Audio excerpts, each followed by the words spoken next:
Right, you want me to hit it? Yeah. All right. Good afternoon. This open meeting of the Zoning Board of Appeals is conducted remotely pursuant to Chapter 2 of the Acts of 2023. Excuse me, it's being conducted hybrid and remotely pursuant to Chapter 2 of the Acts of 2023. Ensuring public access does not ensure public participation unless such participation is required by law. This meeting, I believe it will feature public comment. Let's see. Yeah. Yep, it will feature public comment. For this meeting, the Zoning Board of Appeals is convening by in-person and via video conference via the Zoom app as posted on the town's website, identifying how the public may join. Please note that all attendees are participating, some attendees are participating by video conference, and accordingly, please be aware that other folks may be able to see you and to take care not to screen share your computer. All supporting materials that have been provided members of this body are available on the town's website unless otherwise noted. The public is encouraged to follow along using the posted agenda unless the chair notes otherwise. Let's go over to the first item on the agenda. Do you want to go through this? Or Sure. Okay, so we're going to call, did you call the order already? I have not. Okay, so we're going to call to order this special meeting of the Town of Nantucket Zoning Board of Appeals, Tuesday, February 11th at 11:06 a.m. Would someone please make a motion to approve the agenda as drafted?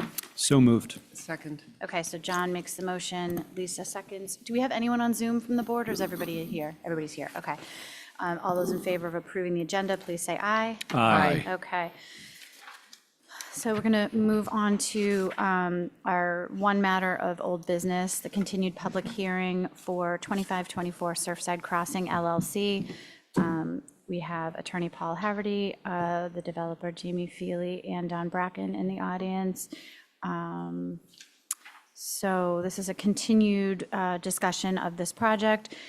Today, we're going to focus on the waiver requests from the applicant, and I was hoping that how I saw this going is that Attorney Haverty, I think you'll probably make the presentation of the waivers. I'd like to just go through them and then one by one. I think it was 9 pages of waivers, and then if town council has any comments, if the Water and Land Council have any comments, if Tipping Point has any comments, if the public has any comments or concerns, that we can address them as we step through the waiver requests. Does that work for everybody? Great, okay. Yeah, and I just, Madam Chair, I'm sorry, Mr. Okay. Durensis he's had his hand raised for a little bit. I'm not. Okay, well, we haven't talked about anything yet, so I really do want to get through the waivers. We only have 2 hearings, so Mr. Durensis and anyone else, I'm going to let Mr. Haverty start with the waivers, and then as we go through them, if you have comments, we'll have staff watching for hands, and we'll get that going. Am I on as a panelist? I'm not on yet, sorry. When I get on, you'll move me over? Correct. Okay, perfect. Okay, so Mr. Haverty, you have the floor. Thank you. Good morning, Madam Chair. For the record, Paul Haverty, Blattman, Bobrowski, Haverty, and Silverstein, representing the applicant Surfside Crossing LLC. As you noted, with me today is one of the applicant's principals, Jamie Feely, and our project engineer, Don Bracken from Bracken Engineering. So we are going to go over the waiver list. I want to point out that what we submitted to you is a comparison of the waivers for the modified project as they relate to the waivers originally requested for the project as originally proposed. The first waiver is from section 139-7 use chart, and this goes to the use of the property for 156 unit development. And there's no change in the waiver request here. The original project needed a waiver, and the modified project also requires a waiver. Section 139-12B, overlay district, the public wellhead recharge district. Sections 2A and B allow more than 15% or 2,500 square feet of any lot to be rendered impervious for subdivision lots. And as we noted, we are requesting the same waiver of this provision as we did for the original development in section 2Q, which prohibits rendering impervious more than 15% of 2,500 square feet of any lot. That waiver is not required for the modified project.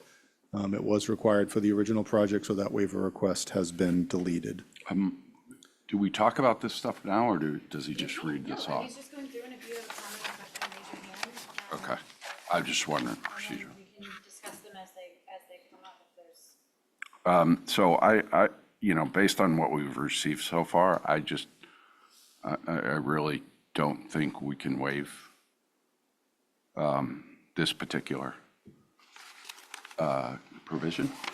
The 15% or 2,500 square feet. Yeah, for all the reasons. And if I can clarify, this really is a procedural waiver. It's not a substantive waiver. Your bylaw allows a project to move forward with greater than the 15% impervious if it has a compliant stormwater management system. We've discussed this in great detail. I know that the Myaconnet Water Company has submitted a peer review that it had conducted, which did determine that our stormwater management system is compliant with both DEP requirements and the local requirements. So this is not actually a substantive waiver. It's a procedural waiver from the special permit requirements. So can we talk about that water report? I guess it wasn't posted. So I don't know if the public has had a chance to view it. How do we treat that? Which water report? The Weston and Sampson. The West, from our last review? I can answer this for you. I received that yesterday and I forwarded it to the board.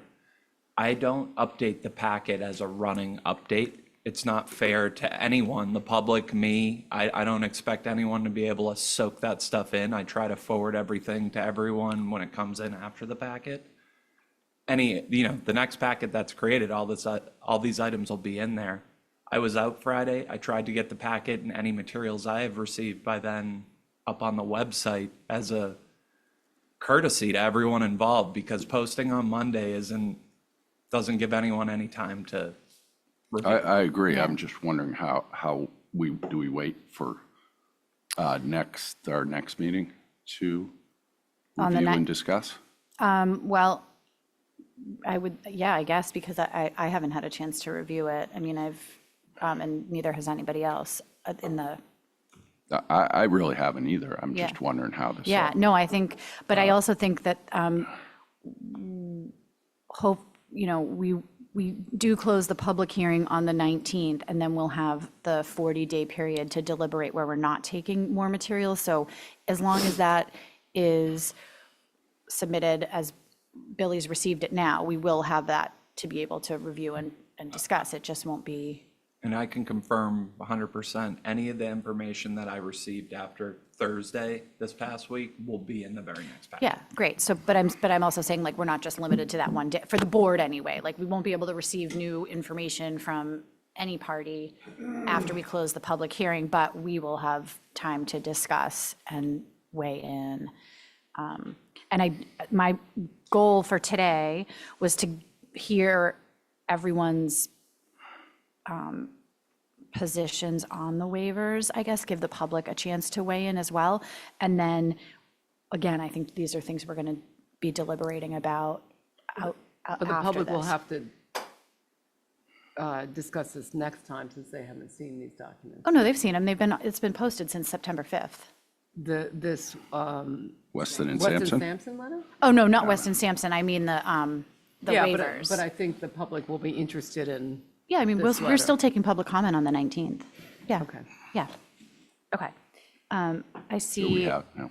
sorry, Attorney, it's Murphy, right? Yes. Sorry. Dennis Murphy from the Nantucket Land and Water Council. On the issue of the waiver about the public wellhead recharge district, if you look at the applicant's chart, this was a waiver they originally requested.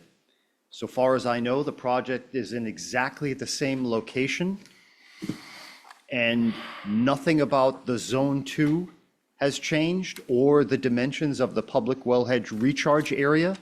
So this waiver absolutely still applies. Whether it's procedural or not,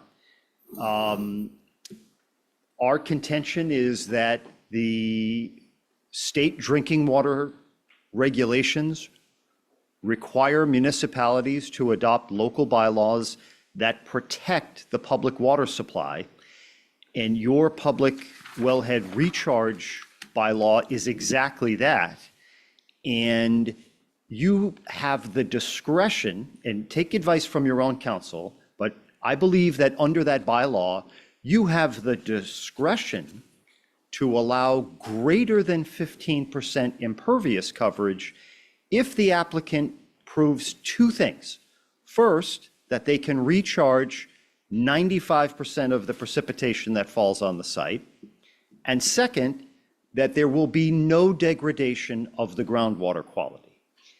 And we've submitted expert reports, and one expert that we didn't submit the last time, the chemist, I think bolsters our position that although the stormwater system, engineers may say that it technically complies with state stormwater standards, which we dispute, and you heard from our engineer, Sean Reardon, that it doesn't comply with standards 5 and 6.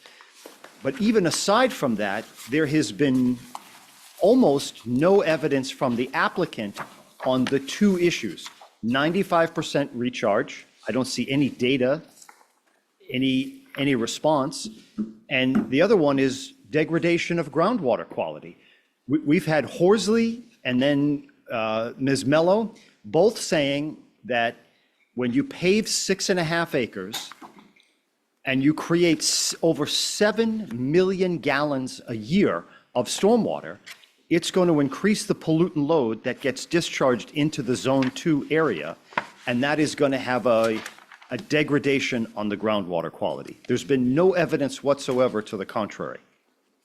So in my view, it's a gimmick to suggest that last time they said, please give us a waiver, and now they're saying, oh, don't bother, we don't really need the waiver in the first place. They absolutely still want to do more than 15% impervious coverage. The plans they have in front of the board show 52%, 3.5 times that. So I'm not going to argue what the board's position, that's for another day, but the idea that this waiver is not required, I think is a gimmick. So I would reject that, and please consider the substance of the waiver when you get to your deliberations. Thank you.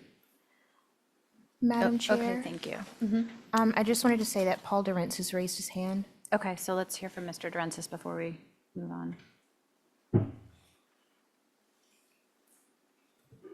Mr. Durantz, you should be able to speak.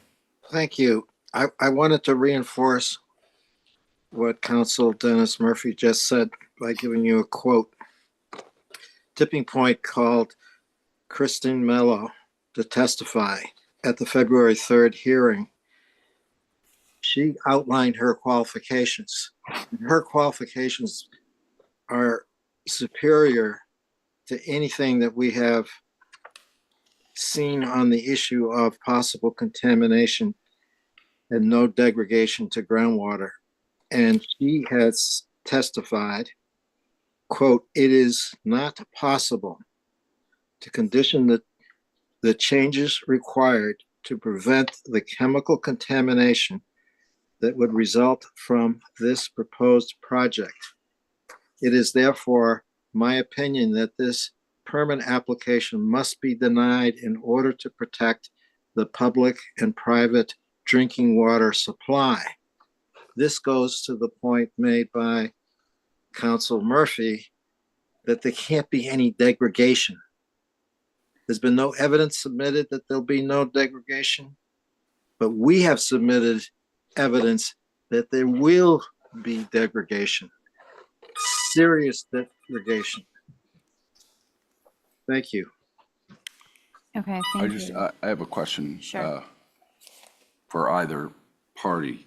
So is there a way that the developer can install something that would ensure, the ground water quality. So there is a workaround, I think, right? It's a, We mentioned in this. so it's not like there's not a, I think you're correct. I think there are other options. I think that the developer has stated, and correct me if I'm wrong, Attorney Haverty, I think the response that we've had consistently, and so it's going to fall on us to make a decision in deliberation, but the response from the developer and the developer's representatives, what I've heard is their experts are telling them that it meets the standard. Their experts are telling them that it's similar to other projects on Nantucket, and they have told us that they do not have any plans to change it. you sound like you're representing the developer. No. Can we hear this? I'm not hearing No. this. I'm saying what they're saying. So there is a workaround. They're just not willing to do it. Can we let them explain it? No, or we do you will. want to explain it? No. for me? And then what I think will happen is, and I think the applicant knows this, Land and Water Council and Tipping Point, most likely, however this rolls out, are going to appeal if you move forward with the stormwater that you have. You did a great presented. job representing him.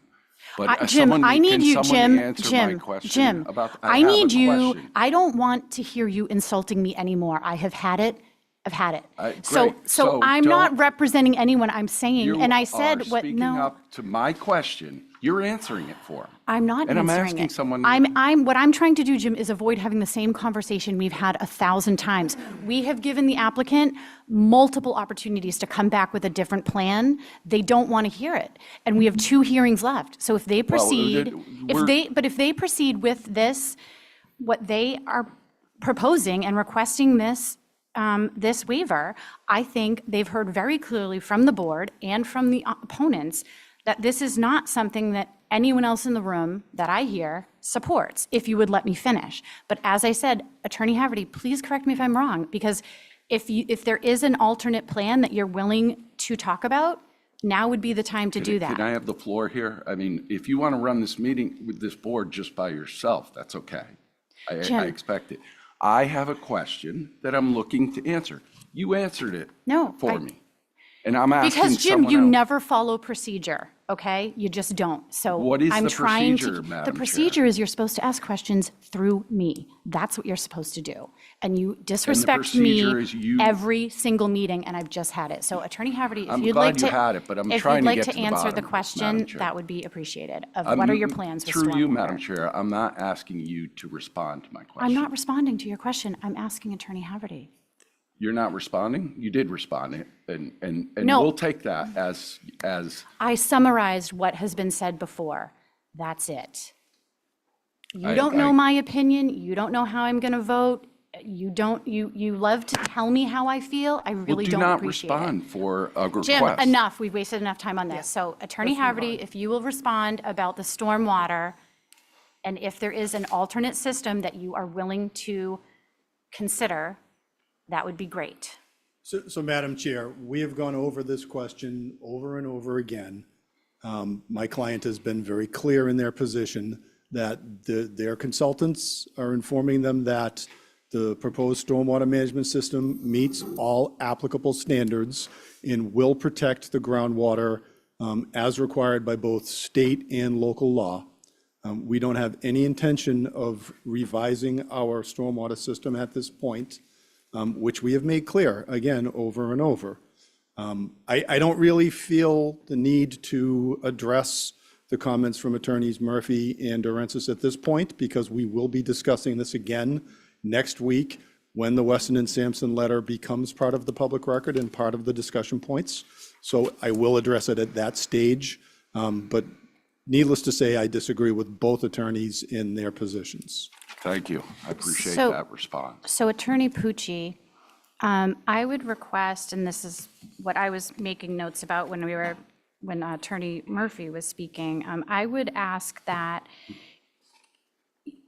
either for deliberation or for next week, I guess, when we talk about the Weston and Sampson, can you guide us on what and how we can exercise our discretion to allow or not allow the 1,500 square feet, and about the, under the 139-12B, Section 2A and Section 2B, but also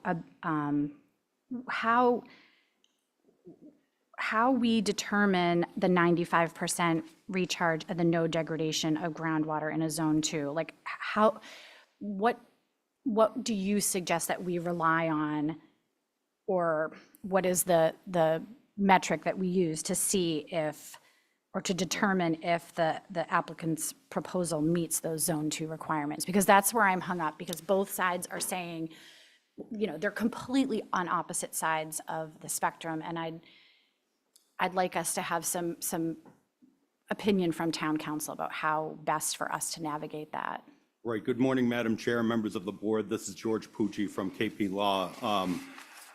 Essentially, I agree with the way Attorney Murphy framed the issue for you, not the substantive determination. In other words, Attorney Murphy is advocating, the Land and Water Council have submitted expert consultant reports. Applicant has as well. Tipping Point has submitted reports. As you recall, a few meetings ago, I had recommended you try to get as much evidence and information onto the record as you possibly could, which you're doing. Ultimately, it's going to be up to you to decide. I do not view this as a procedural requirement. This is a substantive waiver request that you're going to have to look at and rule on substantively, whether you want to, first of all, grant a waiver, second, whether you want to apply it, and if so, whether the applicant has complied with that standard in light of the expert reports. And I would not comment on it for you. I think you need to, there's not a whole heck of a lot of further information to come in on it. You have several consultant reports now before you. It's great to have the public hearing open so that you can have this dialogue in open session. And if you have questions for any of the parties, you can ask them while the hearing is open. But ultimately, these issues about 95% and no degradation to water quality, those are going to be substantive issues that, in my opinion, are within the scope of your review here. And you're just going to have to do the best you can in terms of dealing with competing consultant testimony and the evidence that was presented from all the sides. So hopefully that's helpful for you on that issue. It's ultimately going to be for you to decide which of the the evidence before you you're going to accept and what inferences you can make from that. There was just one last item in case there's any confusion about where Weston and Sampson came into this. Is you'll recall when Mark Willett was here, he talked about when he does water quality certifications, he'll consult the town's wastewater, engineering firm, Weston and Sampson. So where that report came from, and I'm just guessing this because I wasn't involved in it, but Weston and Sampson, Mark had represented here that he was going to, review the submissions that were before him, come back to you. He submitted that information to the consultants he usually uses for these determinations, which is Weston and Sampson. So that's where that report came from. That's not a peer review report that was paid for by the applicant. It's not a report that you solicited. It was, so what you should do is consider that, and that's an expert report, an expert consultant, but I would recommend considering that in terms of within the umbrella of department head comments that you've received for you. So I just wanted to clarify where they came from. Great. And one last thing to refresh people's memory is Weston and Sampson was involved in the litigation the first time around. They gave us extensive pre-filed testimony in support of the sewer conditions that you would impose on the original permit with conditions. So it's not the first time they've commented in relation to this project. I just, in case you were wondering about the history of where they came from. Okay, so, okay, great. So, all right. Thank you. But He said- again, it's just one more piece of evidence No, that that's has great, come because into your we were hearing. waiting for those comments back Right, from Mark through Willett. Mark was going to comment further to you. Yeah. Right. And the other one we were waiting for was David Gray. Right, a maintenance plan. Have we- And it's well- stormwater, because that was one thing that we talked about. Yeah, I don't think we have comments back from him on that maintenance plan yet. Madam Chair, I have a question for George, if you, Sure. through you, Yep. at the risk of her shutting me down. George, we had a report prepared for us initially for this hydrogeological assessment. Can we get an update to this report? This was, it was to the town, it was to the select board at the time. Yeah, so that's the Bristol report. I'm sorry, Madam Chair, can I? Yeah, sure. Yeah, go ahead. Yep. That's the Bristol report. There was a report from Bristol Engineering.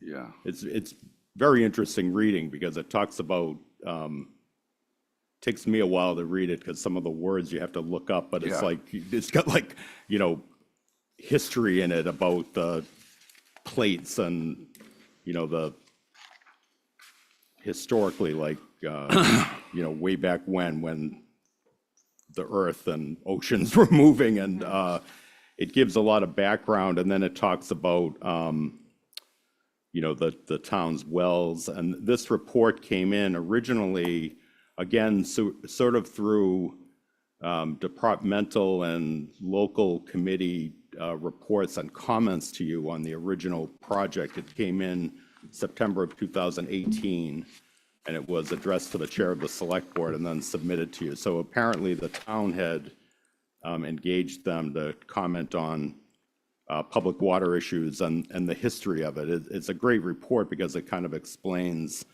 the levels beneath the earth and connections or not between public wellhead areas and all of that. In terms of Jim's question as to an update on it, you could try to do that. Unfortunately, it would have to, and I only say unfortunately because we're up against the close of the public hearing. Right. And it's not something that's, peer review connected at this point. So I can predict their answer. I doubt very much the applicant would agree to pay for this to be updated. You could always ask. So I would think the request would have to go through town administration with and I would, if you want to make the request, I'm happy to facilitate that with the town manager to say, to refresh her memory, here's where this report came from, here's how they were originally engaged. The ZBA has requested that it, be requested that Bristol update the report, as of 2025, if they have anything further to say about it. I think that would be the only way I would suggest trying to get it updated, but, so that's just my When that was- initial reply. When that was done in 2018, was it solely in reference to this application, or was it a town-wide? Correct. It was Okay. to this application, and it addressed, water quality issues. And that's Yeah. why I say I'm not being facetious when I say it's a very interesting report, because it helps understand, how groundwater works and Yeah, no, wellhead, and where salt water, there's a layer of salt water, which I had forgotten, below, that's connected to the ocean, that's below fresh water at a certain point, and So- issues like that. I don't, we can, But I think the PFAS has changed, and that's what I would be interested. I want to say, I'm not answering the merit, it's for the board to decide if they want to seek it. I'm not addressing the merits of whether you should seek an update of this. That's really for you to discuss. I think it's a and make a decision. worthwhile. I'm just saying the only means that I can see for facilitating it would be if you decide you want an update, that we request that be done through the town. I think it's a worthwhile exercise. I had emailed with staff about this with Jim's request. I just, timing-wise, I don't know that it will come back it would have to come back before the close of the public hearing for us to consider it in deliberations, correct? Which would have to be before next, or, yeah, the 19th. We could, if you decide you want an update, I mean, time doesn't affect me. I'll send the request to the town manager tonight when I leave the meeting. Yeah, And, I think you we know, should, we Maybe, can ask for maybe it. they can get it done in time. Okay, Madam Chair, I just have 2 comments on that. Yes, I agree that it should be updated. And there's no prohibition against us asking for an extension. I think we have valid reasons to ask for it. And, again, similar to 2 years ago, this is important information. I don't think we should be pushed to settle this thing. So, but we could, I guess, talk about you mean that ask for an extension from Hack. to We have- push the public hearing open? Yeah. To push the public hearing further down until we If get you're that. saying, George, that we can't even receive updated reports after the close of the hearing. After the close of the hearing, for sure, right. Keep in mind, I did file a motion previously. They granted it in part and only gave you to whatever that deadline is. 21st. And keep in mind, too, they've ruled on it once. The applicant opposed it. They gave you a limited further extension over the objection. I'll leave it to you to predict what they'll do for another request. But again, I'm working for you. So if the board tells me we want you to seek a further extension, I'll certainly file a motion. But I would recommend, if you do go that route, in the meantime, we do everything that we can to get as much information that you want on the public record before the existing deadline. If we end, I should know one last thing too, even though you didn't ask it. I'm the eternal optimist. I always see things being able to be resolved. But in the event we end up in further litigation, those are de novo reviews. So at that point, I'm free as counsel or whoever's your counsel at the time to solicit any witnesses or experts that we think would help whatever decision you end up rendering. So the close of the public hearing wouldn't affect that. We are always free to engage experts that we see fit in the de novo review. So Okay. that there's another option as well to get the ball rolling. And in the event the hearing closes, you still have them as a potential witness for the board. Okay. Do we want to make that request then formally for George to? Get the report. Yeah. Yeah. To request to town administration, Yeah. the update of the geotechnological, is that what it is? Something like that, I can't say it. Hydrogeological. Hydrogeological, yeah, And report from 2018. is that we? I think it should be a motion. Yeah, And you could just say Bristol Engineers. okay. So would someone make that motion? I'll make a motion to ask for an updated report from Bristol Engineers. Okay. Second that. And Jim seconds. Okay, all those in favor say aye? Aye. Aye, okay, so that request will be made. And can we address the extension request? Let's get through the waivers and then talk about the extension request at the end, because I really want to get through those, and I feel like that's going to be a bigger discussion. I don't want to not finish this. Okay, so yep, so did you want to speak on waiver number 2 about the, I'm happy to come back if you want to get through the waivers. I just thought it a good time to speak after About- Attorney Murphy's words about the earlier. stormwater? Stormwater, wells.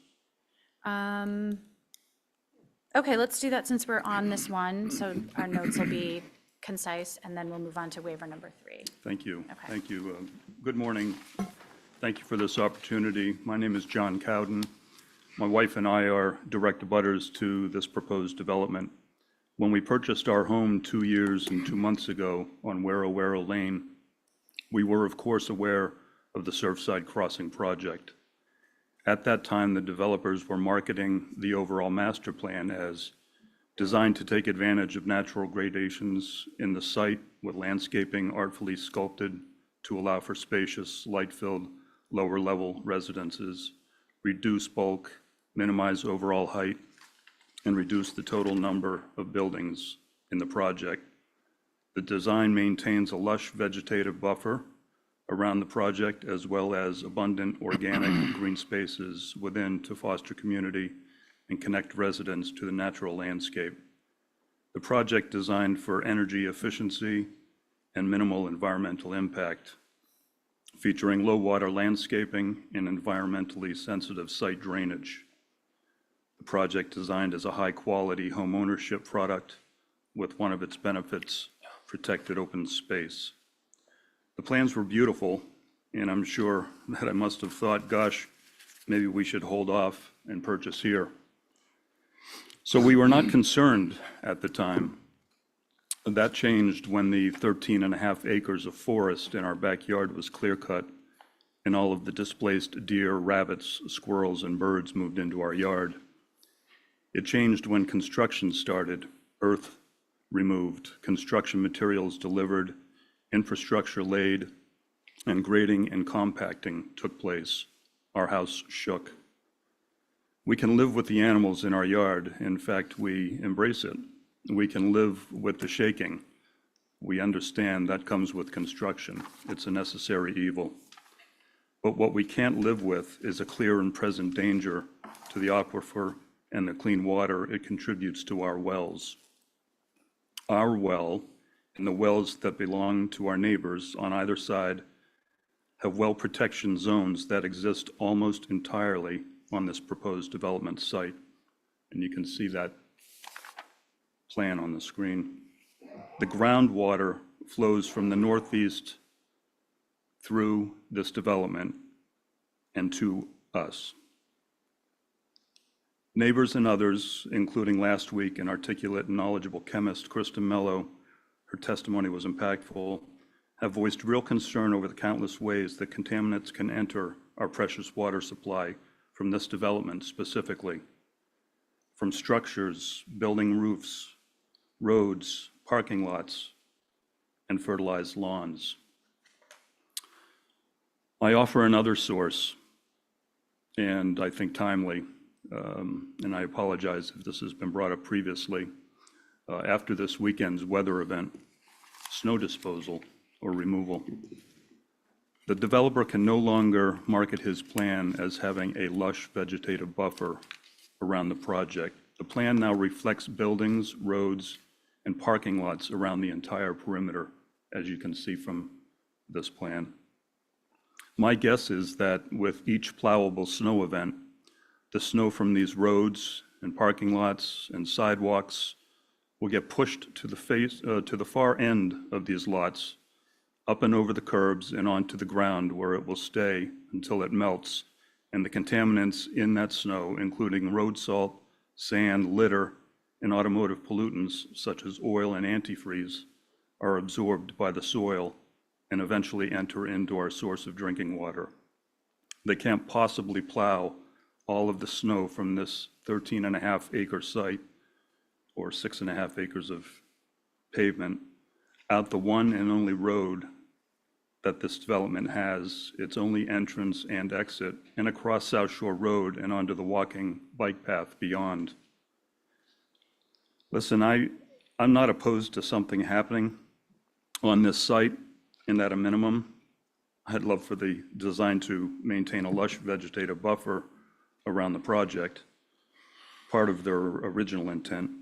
But the size and scope of this proposed development currently is outrageous. It's dangerous and threatens its neighbors, our community, and the environment. You just can't say, well, you've allowed it elsewhere, so you have to allow it here and now. That's a weak argument. We've learned things since this plan was first presented, and today, as stewards of the land, we must act as responsible caretakers of that land and what runs beneath it, actively advocating, actively protecting, and managing it for the benefit of the environment, its community, the neighbors, and future generations. Thank you for your time. Thank you very much. Madam Chair, Yes. Attorney Paul Durensis has his hand raised. Okay, and then, okay, and then I want to move on to the next one, the next waiver.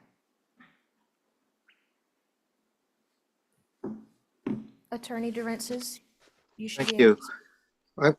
I want to draw the board's attention to that there are two standards that are happening here. This is like two ships passing in the night. What the developer is talking about is whether or not their project meets minimum standards. And if it does, that's all they're going to do. What the rest of the community is talking about, what Tipping Point is talking about, what the fire chief is talking about when I put his testimony and evidence later, when our witnesses have been talking, the chemists and the firefighters and so on, we're talking about what is necessary for public safety. The minimum standards are statewide, therefore Boston, they're for North Adams, they don't deal with local conditions. As the fire chief had said many times at HAC, that the designs do not take into consideration local concerns specific to Nantucket. Your responsibility is to look not just at the technical arguments being made by the developer, that they meet this technical requirement or they meet that technical requirement, and that's all they have to do. Your responsibility is to look for local concerns. And those local concerns are the practical, the reasonable, and the necessary to protect the public safety, given the conditions on Nantucket, given that we're an island, given that we're out to sea, given that we don't have mutual aid. All those kinds of things are not reflected in the state standards and in these general standards at DEP. We've got to look at what makes something work on Nantucket. And that's why I say it's like two ships in the night, because the developer keeps talking about the narrow technical argument about whether or not they fit within some exemption or they fit the minimum of the law. This should not be a project that's based on minimum. It should be based on the local concerns for Nantucket. And I believe town council will confirm to you that you can look at local concerns, and you are not limited when considering waivers and in considering the project as a whole only to whether or not it meets some minimum standard somewhere. Thank you. Okay, thank you. Madam Chair, if I could just respond to that briefly. Yes, and then let's move on to the So next. Attorney Durensis is essentially arguing that this board has the right to impose conditions and requirements upon a subsidized housing project that have not and are not imposed on any other project in the town of Nantucket. And that is a clear violation of General Laws, Chapter 40B, Section 20. And it's actually outside the scope of your authority to do that. Moving on to the waiver list, back to the waiver list. Section 139-16, intensity regulations. So the original project was asking for a waiver to allow a minimum lot size of 3,700 square feet, to allow a minimum frontage of 0 feet, to allow a front yard setback of 0 feet, to allow side and rear yard setbacks of 5 feet, and to allow a ground cover ratio of 50%. The modified project is requesting a waiver from the front yard setback to allow a 29-foot front yard setback, and that is actually, and Don, you can verify this, that's to a generator? A generator for the sewer pump system. The actual closest structure would be 58 feet, and that would be in compliance. The modified project does not need any waivers for lot size, frontage, side or rear yard setbacks. And there is a waiver that's requested to allow a ground cover ratio of 15%. Your local requirement is 4%. Section 139-17, height limitation. I just, can I ask a question? Sure. Madam Chair, through Yep. you. Are those generators for the pumping system, are they shown on the plan?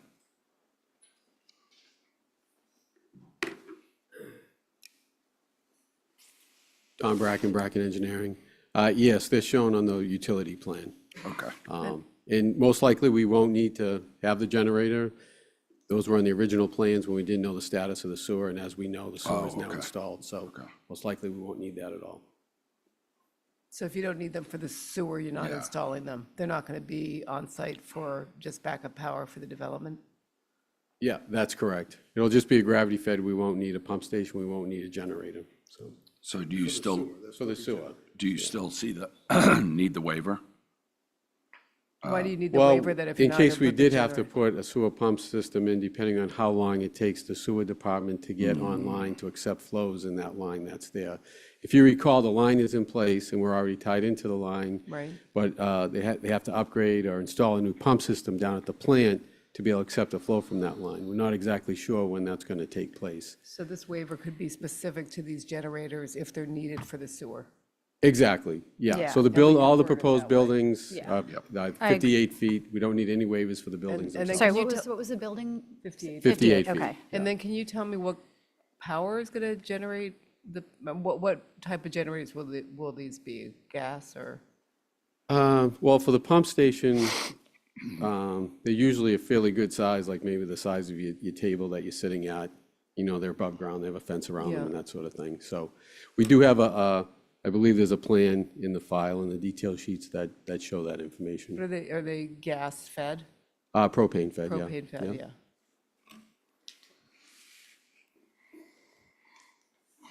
Okay. Any other questions on that one? No. All right. 13917. So the 139-17 has to do with the height limitation of 30 feet in height. The original project did not require a waiver. The revised project is asking for a waiver. This was actually a subject of dispute in terms of the Housing Appeals Committee process as to what the exact height was. The Housing Appeals Committee decision determined that the height, the max height is 32 feet 7 inches. So that's what we're looking for the waiver. And is that, how many buildings is that on? All of them? I don't, Don, do you know? Yeah.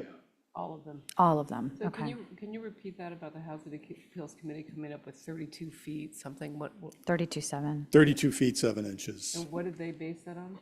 They based that upon their review of the local bylaw and the architectural plans that had been submitted. They can, well, but they still need a waiver. I Yeah. mean, we can Yeah. still say no. Yeah, Okay. We can say no or limit it to whatever that Yeah. is right now, right? Yeah. Or whatever they're asking for specifically. yeah, yeah, Okay. yeah. 13918. Off-street parking, sections A through D, there was no waiver in the original, and the modified project is requesting a waiver to allow for parking as shown on the plans to accommodate 156 condominium units in the community building. So I guess my question is how much parking is required? And I think Don can speak to this. I don't think that there is really a specific provision in your bylaw that would be applicable, which is why the waiver is here. Because we don't have condos of this scale on Nantucket. There's nothing in the bylaw that addresses buildings of this size. That's correct. So the highest parking requirement is 1 space per bedroom, and that's what we use. So there's nothing else in the bylaw that requires more than that. Madam Chair, Yes. I just wanted to add that, to back up what Don is saying, in the parking chart in 13918, under apartment buildings or apartments, that's what the calculation is 1 per bedroom. And there's no requirement for visitors? No. Okay. Okay. And just refresh my memory, the total number of spaces with, including the land banked ones? I Is it, think it was 291, but Dawn, can you double check that? because, and there's 9 land banked?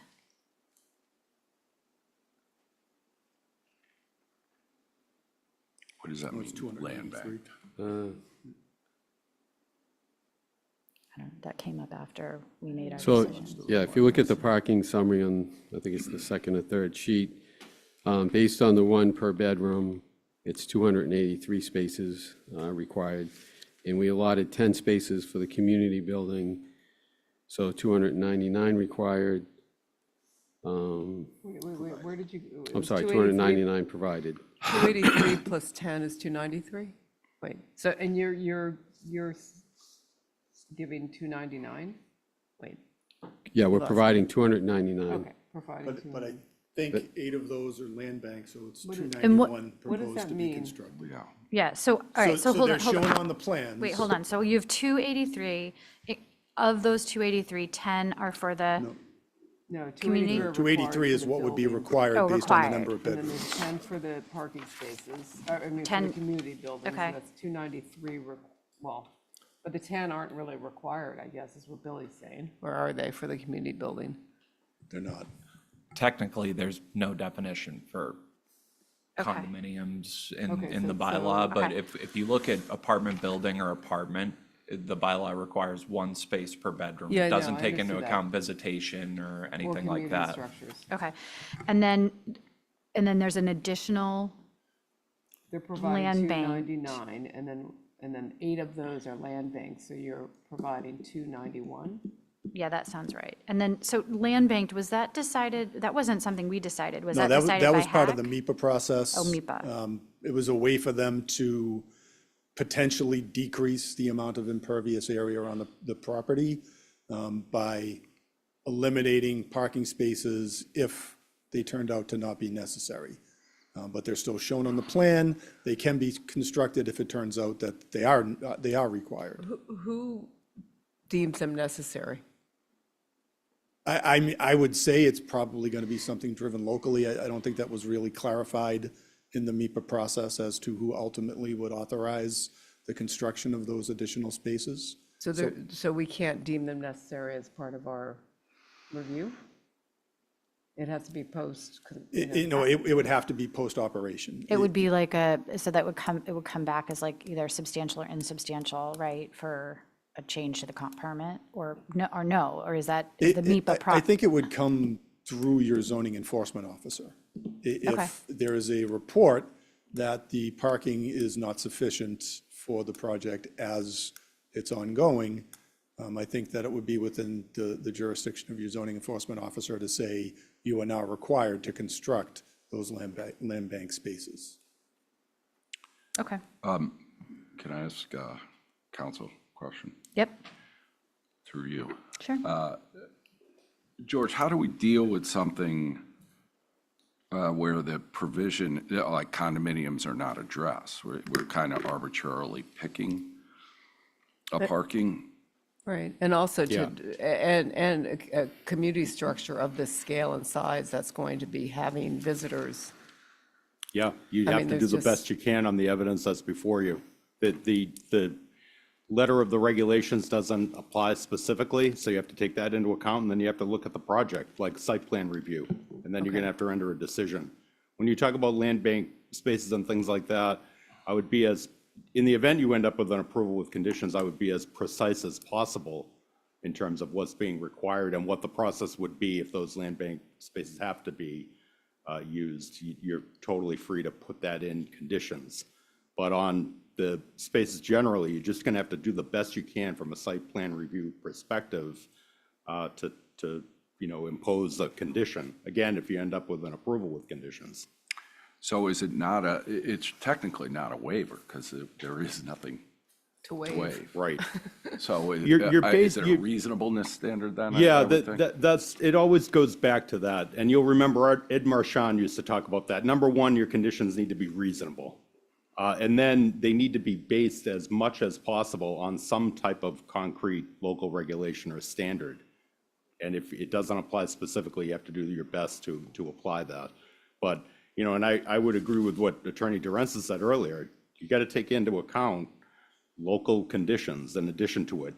When you're defending a decision in HAC, you know, the first place they're always looking at, number one, again, is it reasonable? And then number two, is it based on some concrete local rule or regulation, master plan, or something in writing that's an applicable standard? Then from there, you know, it commonly comes up in hearings of these types of cases that's what the review for the zoning board is for you to talk about local conditions. And again, I always look at it from like when you're trying to do a site plan review type of standard. You're looking at it from a site plan perspective and how you can best condition that. So in my opinion, you can go beyond the strict letter of applicable regulations when and if you need to. But how, this isn't something that normally is before us. I mean, do we get input from Plus on this? Like, they would normally be the ones providing this. Yeah, you could. I mean, it's part of the process. You're supposed to be getting departmental comments. You could ask them again to weigh in on this. The public hearing is still open. From a departmental review perspective, you can certainly, that's usually how this stuff is addressed. Because you also have a parking situation on Nantucket that's unique, that you don't like to overdevelop parking areas. So you sort of have this conflict between adequate parking so it doesn't spill over into areas you don't want people parking, but also you don't want it to end up, not to disparage the Cape, but you don't want to be looking at acres of pavement and dealing with the consequences of that. So that came up in the Stop and Shop case on Nantucket, that you want, you know, it's like a Goldilocks thing. You need adequate parking depending on what plan it is, but then you don't want to overly have pavement on Nantucket. My concern is that if we, I don't know, maybe we do have the expertise, but in terms of a reasonableness, if it were challenged, whatever we come up with, we should have some basis. And I don't know, maybe I'm asking for something that doesn't exist, but I would like Yeah, no, I hear you. if Megan can weigh in or something like that. Yeah, Billy? I did want to say, the planning board did give a letter based, and the planning board's purview is, you know, adequacy of access and parking. They didn't touch on parking in their letter. It was only about access in their letter. I can share with you, I could even pull it up on the screen right now, the parking chart for 13918. When you look in commercial districts, and that's the only place apartment buildings are allowed, and that's the only thing that's slightly akin to what's before you. Right, I was going to say that the location of the site is such that I think it's remote and that a lot more people are going to be driving if it's not in a commercial district. So that's my concern with the parking because of the location of this site. I think, to your point, an apartment building within walking distance to the grocery store and everything else is one thing, but The only place in the bylaw gets more restrictive, it requires 0.5 per bedroom in a garage apartment and 0.75 per bedroom in a duplex, but that's not to exceed 4 total for the lot. So that's the only 2 places in, here, I'll pull it up. The Hang on. duplex is what, That's less 0.75? restrictive. 0.75. Yeah, it's less restrictive. It's less than 1 per bedroom. And I'm sorry, yeah, if I misspoke, I'm trying to do it on the fly. Yeah, no, here, that's but- fine. So you can, let me just get my cursor. You can see with apartments, not allowed within residential districts, but when you drop down into the commercial districts, they're all 1 per bedroom, except in RC, you're seeing 0.75 per bedroom. And then on the right side here is where I was showing the garage apartments and the duplex, but again, they just don't. This is fairly unique, given the scale of the scope, project. yeah. The scope of the project, yeah, And the bylaw doesn't address it. right. I guess what I'm getting at is this, it's hard to look at this specific provision in a vacuum because you have the fire department, some people claiming that they don't have room to turn around with the parking plan. You have the police department weighing in on the parking plan, and they all kind of affect different things. It's not just as simple as, so I think we just need to Yeah. have a good basis for, but I don't really see that there's a waiver per se. Right.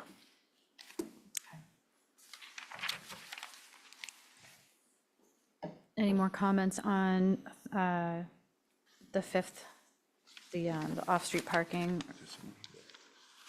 No, okay, Madam Chair, I actually did want to sure. address this, and again, at the risk of sounding like a broken record, the board's jurisdiction here is limited to the impacts of the proposed modification as they compare to the original project. My recollection is the original project had like 260 parking spaces. Dawn, you can correct me if I'm wrong on that, and had, I think, 389 bedrooms. So the modified project actually reduces the number of bedrooms by just over 100 bedrooms and increases the number of total parking spaces. So in terms of impact, it's improved in the modified project. So we don't think that there's any jurisdiction for the board to look into this issue any further than that. Well, I think there's a lot of questions about, what our purview is, and I don't think everybody agrees that with the passage of time, there isn't. I don't really think the passage of time matters as it relates to the number of parking spaces per unit. Your bylaws haven't changed. There's nothing that would increase the need for additional parking from 2019 to 2025. Okay. I don't agree, but Yeah. Madam Chair, just Yep. through you, George, again, I don't want to re-litigate this, but if there is no permit and the permit was rescinded for that project, why are we comparing to that project? Well, you're comparing it in the the context of the project change. It's a substantial change to what they originally proposed with the mix of single-family and condo units. So that's the only place that you're talking about a comparison, what was originally proposed. And does this, result in adverse effects that you're trying to address? And, I have to say, I don't really agree with the concept of that more parking spaces is necessarily an improvement. I mean, that is specifically in the scope of your review, regardless of change conditions or anything. You're talking about, do we find, in light of the other site plan review issues that we're looking at here, is the increase in parking spaces something we want to allow, or do we want to condition it, and how do we want to deal with that? That's totally within your province. But just to follow up on my question, the substantial change thing really kind of contemplates the project being approved, they come back and ask for increase in pool size or something, and then we make that determination, and then we look at that specific change with respect to all these. Yeah, I think I But have to this agree with is that. not I think that's well said. I mean, I think it's a reasonable example of your typical project change. Yeah. Is you have like an approval or something, and they come back and they say, well, something like we talked about earlier with the generators.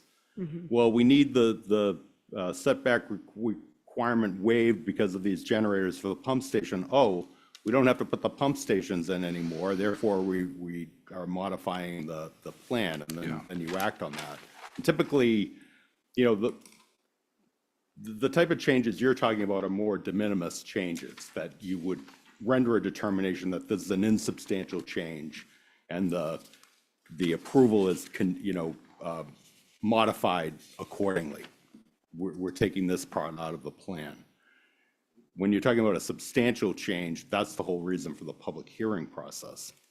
So there's quite a bit, the statute and the regulations are set up in a way purposely, that if you have a substantial change, that's why you're allowed to have a further public hearing on Well, it. this A is- public hearing is a serious thing. You hear the whole thing over, limited again to the project change, but the substantiality of it is why you go through this entire process of having a full public hearing where everybody can be heard on the project change. It doesn't make sense to me that the project change is based on what was originally submitted and not what was conditioned previously.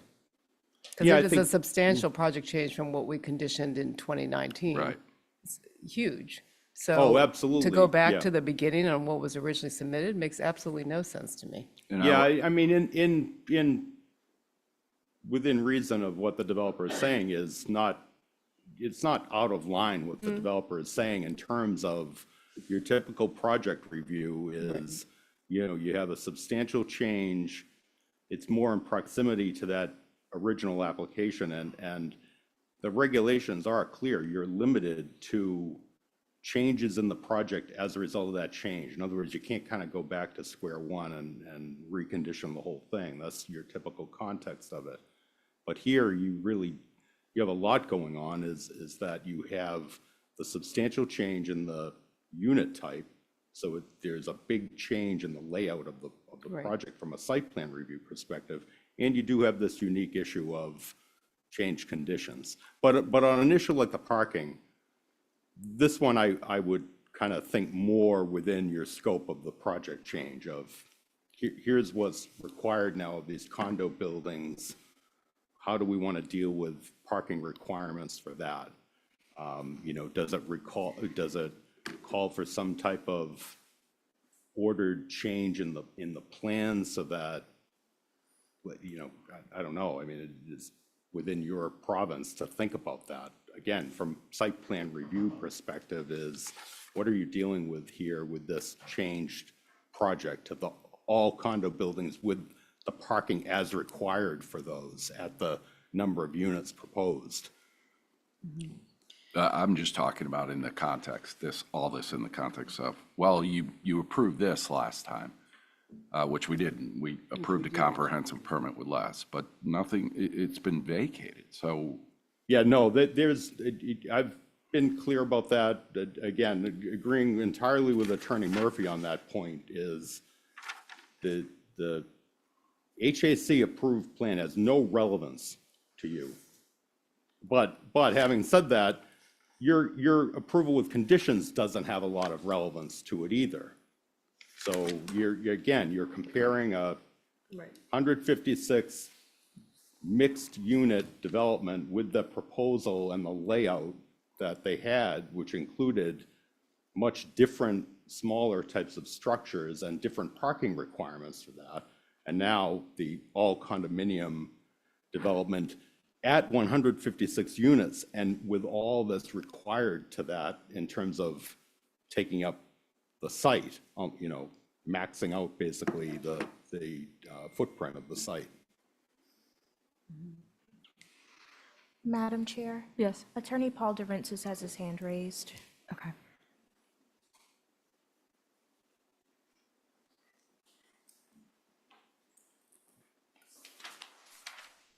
Hi, thank you for letting me speak.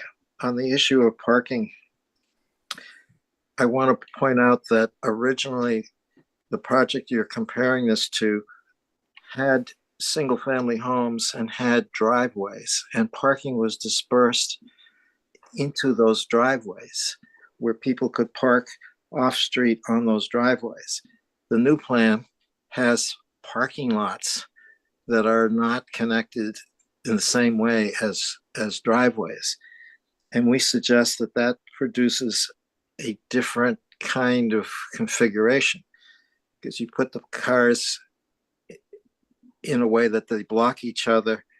There's been concerns from the fire department that the way the parking works, people can't back up. There has to be some really odd maneuvers having to be done to move equipment around. All of this stuff because of the way the parking is designed. This is a fundamental difference in projects. So it's fundamentally in your jurisdiction to address this. And again, from the point of view of tipping point, knowing that the developer only wants to do the minimum, we think that no minimum should be waived. So to the extent that you can look at any standard that has a minimum number, that should not be waived. We would also note that we've heard, I think from one of the witnesses, that the experience on Nantucket is that the occupancy rate in a number of accommodations in Nantucket tend to be higher than the occupancy rate in other parts of the state. And none of that was factored into in terms of the setting of what the number of cars are per unit. So having one car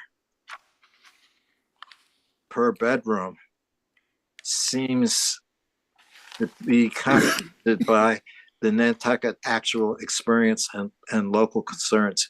That occupancy tends to be higher than that. Yeah, I think, sorry. Thank you. I think police chief mentioned that. Yep. Thank you, Mr. Drensis. All right, the screening of parking is next, and you're requesting, now that it's just all condos, to waive any screening requirement. What about the driveway access to include? Correct, Madam Chair. So the project is going to be providing a 25-foot undisturbed buffer area around the perimeter. So that, we believe, handles the concerns that are addressed by the bylaw. We don't see a need for the 10-foot buffer strip within the site. It was just sort of unnecessary. Billy, Okay, I Billy, think I disagree, but I don't know if you know this question, but the screening on parking, is that typically next to the parking lot? Like, what are our requirements? It's, bear with me a second, I can pull up the bylaw there.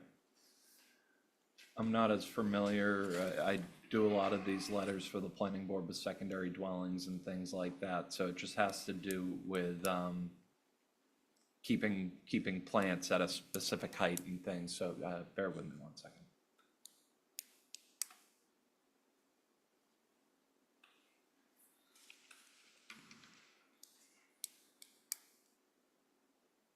So up on the screen is screening of parking areas. So for parking areas of 20 spaces or more on the lot, the following additional screening requirements shall apply. Bordered by a 10-foot wide planting strip buffer with at least one tree per 8 parking spaces. Tree type and size shall be determined by the special permit granting authority. I mean, I don't really see anything that says if you have a buffer around the boundary of the property, you can waive it. And I think some adjoining property owners have mentioned that the parking lights pointing toward their house is a big concern, but. Are you good on that?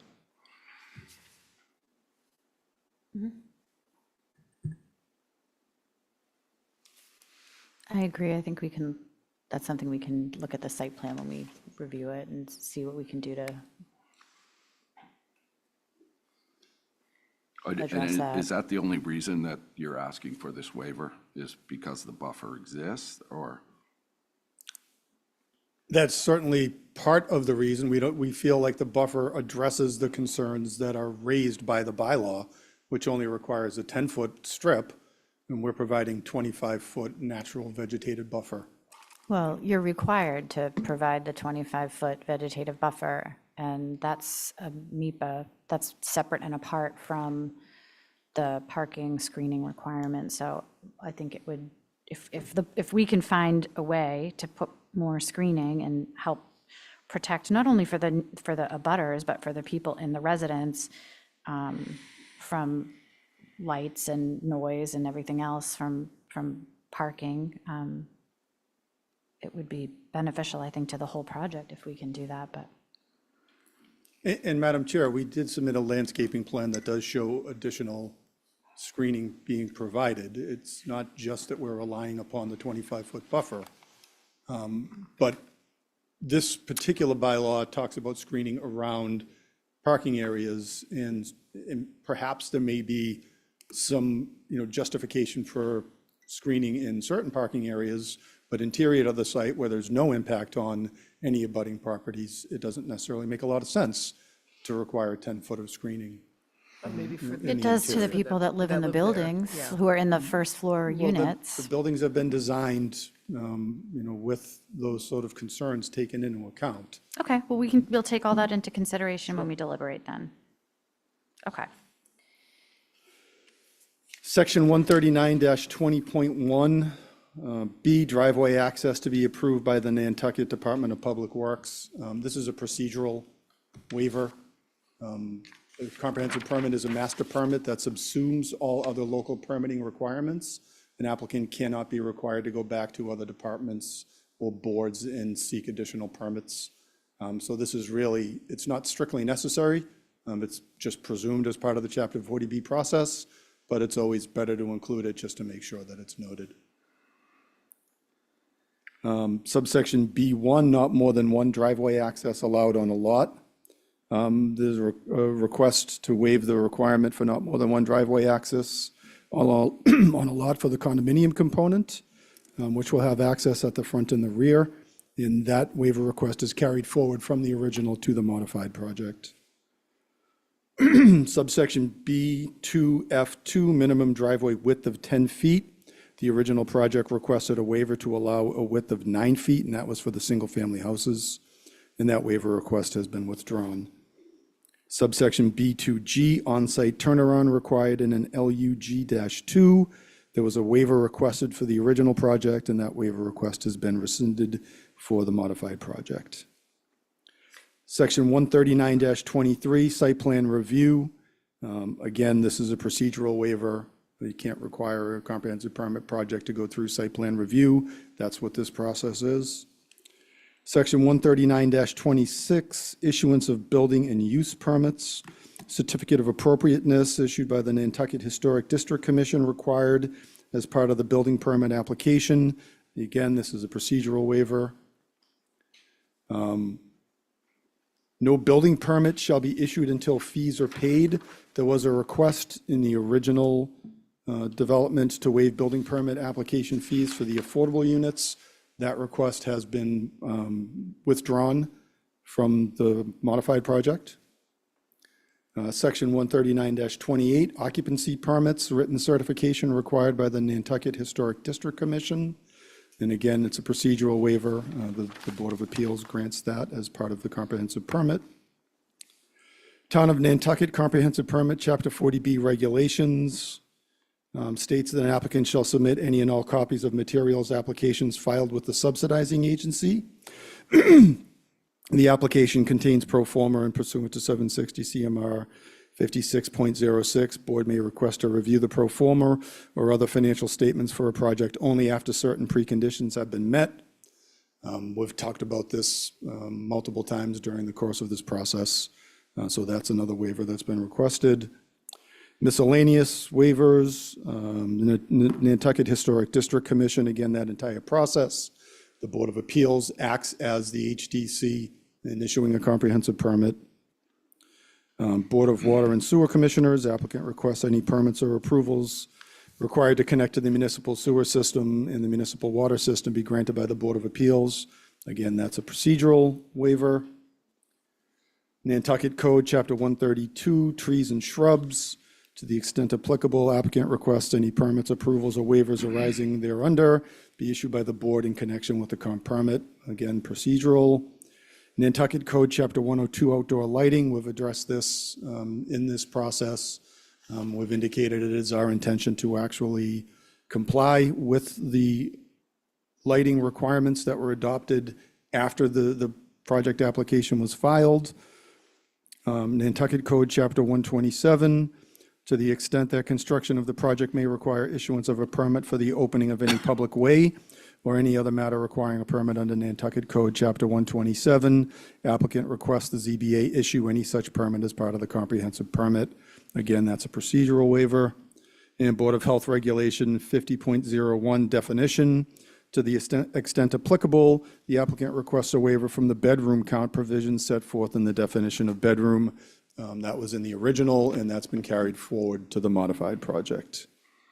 The next list of waiver requests is rules and regulations concerning the subdivision of land in Nantucket. All of these waiver requests have been withdrawn because the project is no longer including a subdivision, and therefore specific waivers of subdivision rules and requirements are not required.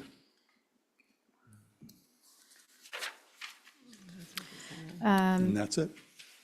In the event that the board does go forward with issuing a decision that's conditioned, that decision could include going back to the mixed use, correct? That's what we're comparing, the fee simple and condo. So the subdivision, I understand that the subdivision, at this point, subdivision control law or subdivision of land doesn't apply, but if the board did see its way to approving with conditions, because the substantial change involved the change of ownership or type of unit, we could end up with a decision going back to HAC that looks back to the 156 unit that was a combination of fee simple, single-family dwellings, and some condos, and I think there might have even been a duplex or a quadplex or something. And in those, then subdivision would control, or wouldn't control, sorry, we would consider those waivers because we would be going back to a situation where they would have to do they'd have to divide up some of the lots if they were gonna do fee simple. Yeah, I mean, it would be unusual for you to render a decision that requires a subdivision, but the way I would look at it more is versus waivers, would you be enacting conditions that you're looking for applicable standards? If you found those in the subdivision rules and regulations, even if the project does not involve a subdivision, you can base conditions on something that would be in the subdivision rules and regulations. Comes up a lot with like roadway width or length of dead-end roadways, things like that, certain standards.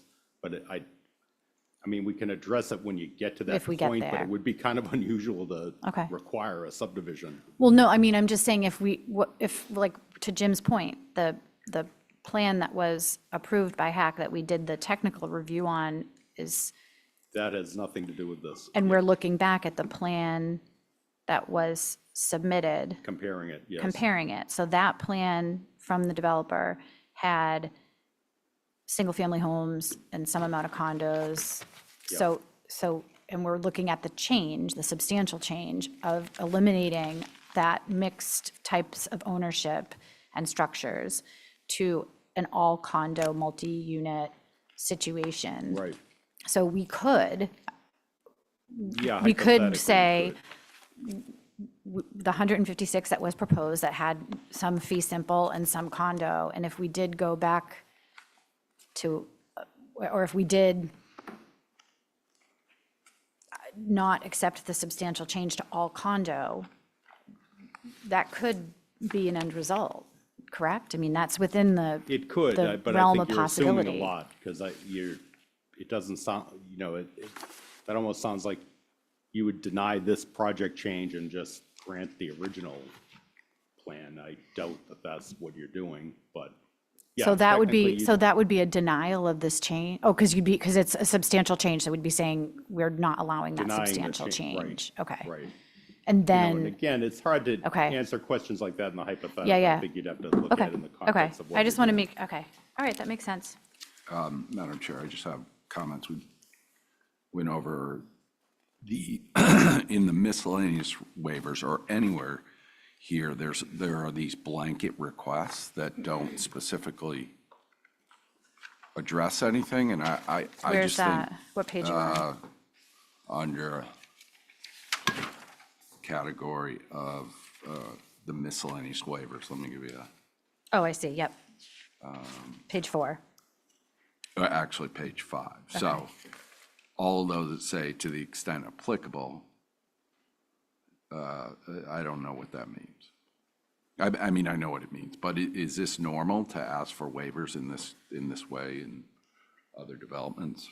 I'm asking you, Billy. I don't, by plus, I don't know what the normal protocol Yeah, is. no, it's normal to ask for them, but I would always advise my boards to be very specific.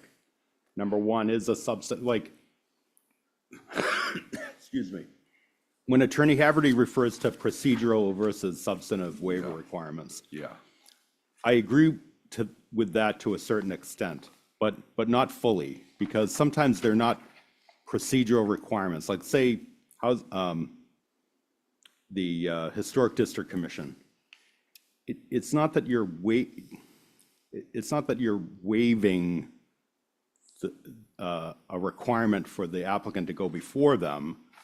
It's more accepting that their jurisdiction is subsumed within your process. But then having said that, you get from them, as you did through Lisa, that they can comment as they would normally on the project through your process. So I don't really consider it like a procedural type of waiver. It's more, a waiver is not required because their jurisdiction is within your jurisdiction, but then there's a substantive requirement to apply. And the same thing with this.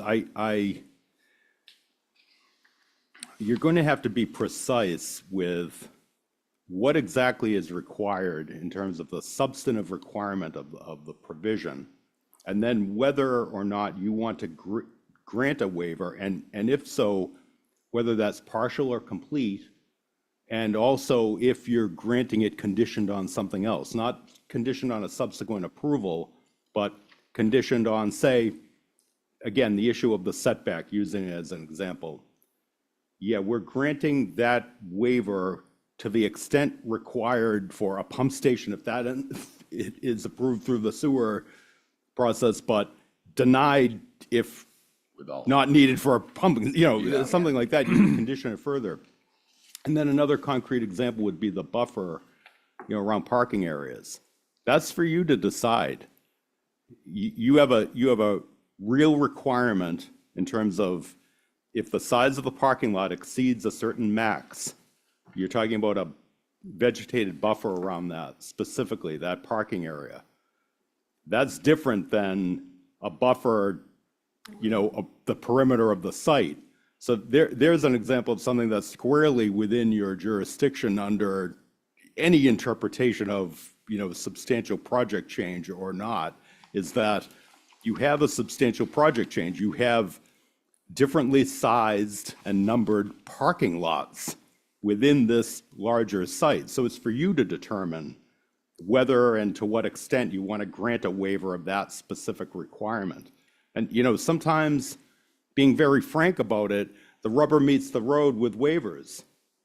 Because say you deny a certain waiver, as a practical matter, it might require the developer to reconfigure the project. And a lot of times that will end up being a subject of appeal. They say on appeal, they denied this waiver, therefore rendered my project uneconomic because I can't reconfigure it as would be required without that waiver.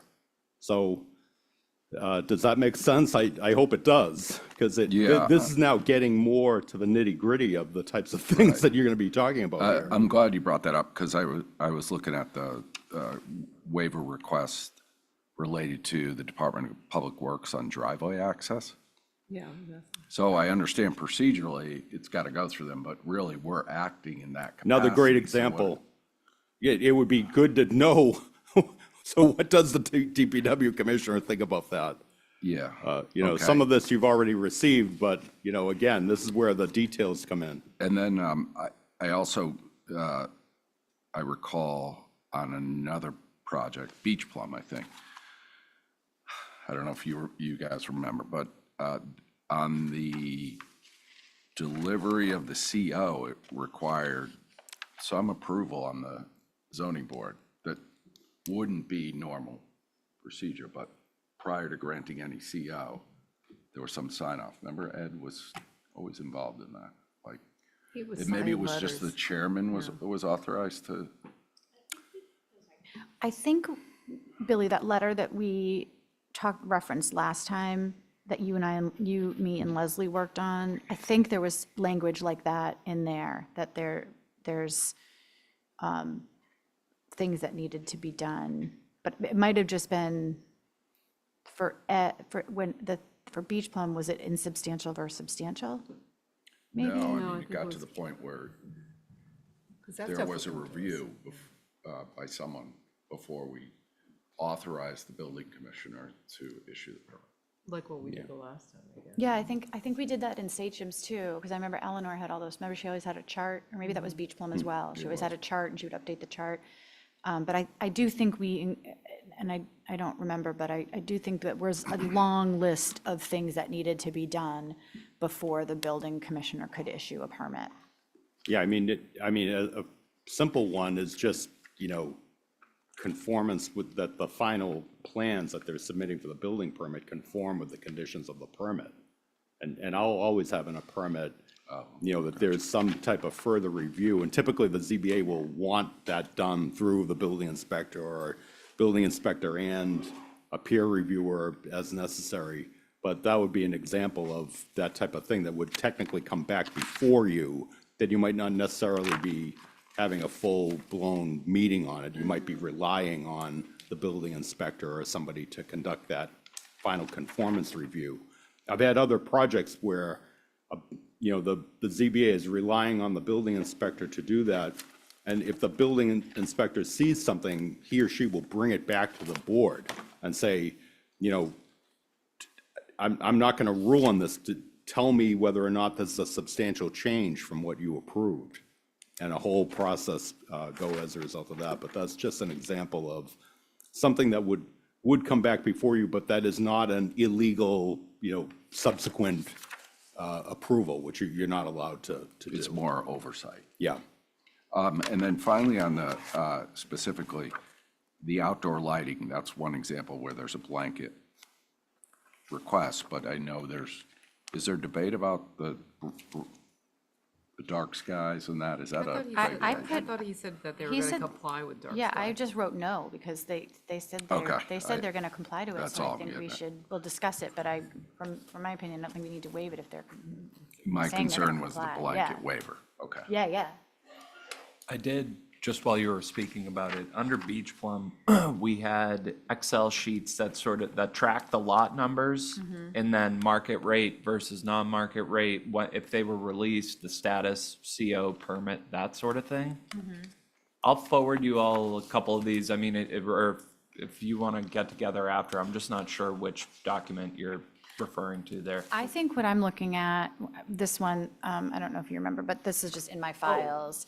It's like this was from June 28th of '23, and we, for that, which doesn't apply anymore, but we went through the exercise of the conditions are satisfied, action is required or not satisfied, and then who was in charge of it, whether it was staff, the building commissioner, or whatever. So Jim, I don't know, you may have this, but there's just like a bunch of things here that before the building permits could be issued, the building department had to.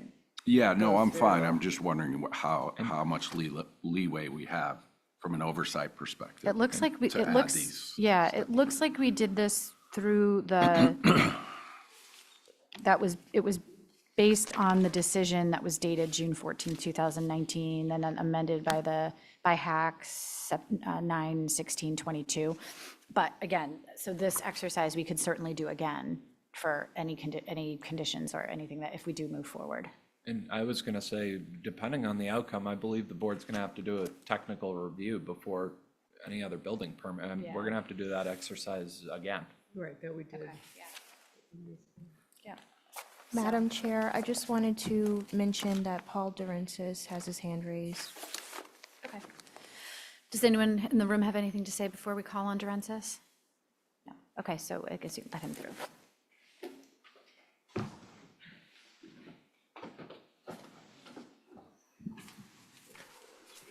Thank you.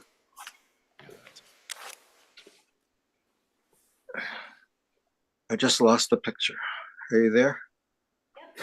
Sorry, yes, we're here. We can hear you. Okay, great. I wanted to comment on the waiver aspects relating to the Historic District Commission. So I'm speaking as the writer of the modern HDC Act, and I can assure you of a couple of things that's plain from the HDC Act. First of all, it is a state law. It's not a local bylaw. And it's for the benefit of the Commonwealth as part of the economy of the Commonwealth, as well as the economy of Nantucket. So there is no provision, absolutely, in any waiver of any of its provisions. What there is when you combine it with the 40B statute is that you sit as the HDC, and therefore it is your responsibility to enforce the HDC Act. And the only alternates allowed under that act is to either issue a certificate of appropriateness or to issue a certificate of non-applicability. And I can tell you what that means, but it doesn't apply here, or to deny. There is no provision for you to waive because the HDC itself doesn't have that ability to waive. That's not in the statute. Thank you. That's all I wanted to say. Okay, thank you.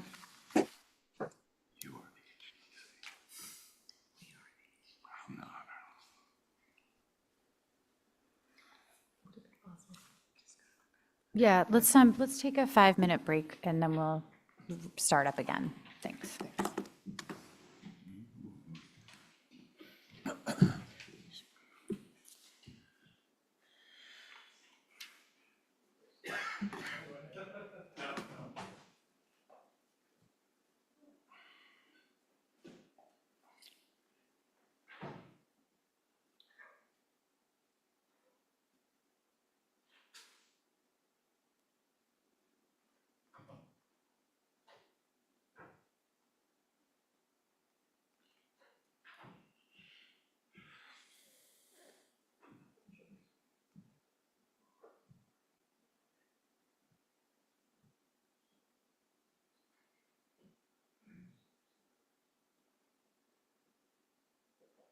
We're in trouble. Oh, shut up.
Okay. All right, we can start back up.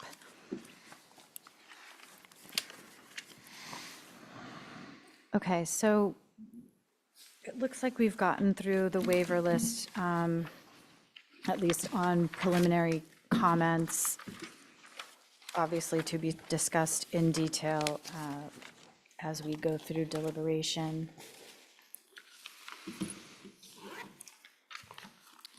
Do we want to go back to where we left off with neighborhood composition?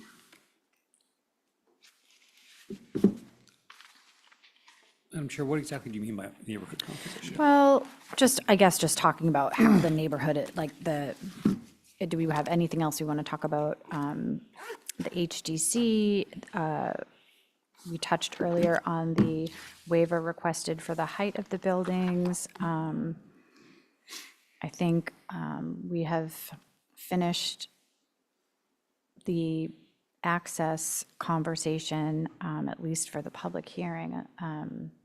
The two roads versus. I mean, just, yeah, I mean, we've heard where everyone stands, and the applicant has told us where they stand, so it's up to us to deliberate, I think. I had just one question, I guess for the applicant or for maybe council is, we were talking about the community building and, the size of it and its, the benefits of it. And I'd like to really understand the cost that's going to be given.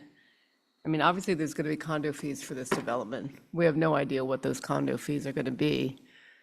And I'm curious, given the amenity of that building, what will that do to the condo fees? And then will it really make it an affordable place for the year-round community to purchase into if they're buying a unit for $1 million, $7,000 a month in rent and mortgage, and then have to pay another couple $1,000s a month to maintain a 9,000 square foot community structure?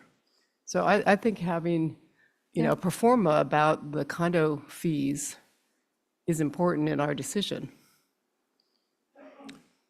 So, Madam Chair, we did submit pro forma information to the Housing Appeals Committee as part of the original hearing process. It has not been updated. I don't think that we will be getting around to updating that prior to the end of this process, but I can certainly submit that information to the board. I don't recall off the top of my head what those numbers were.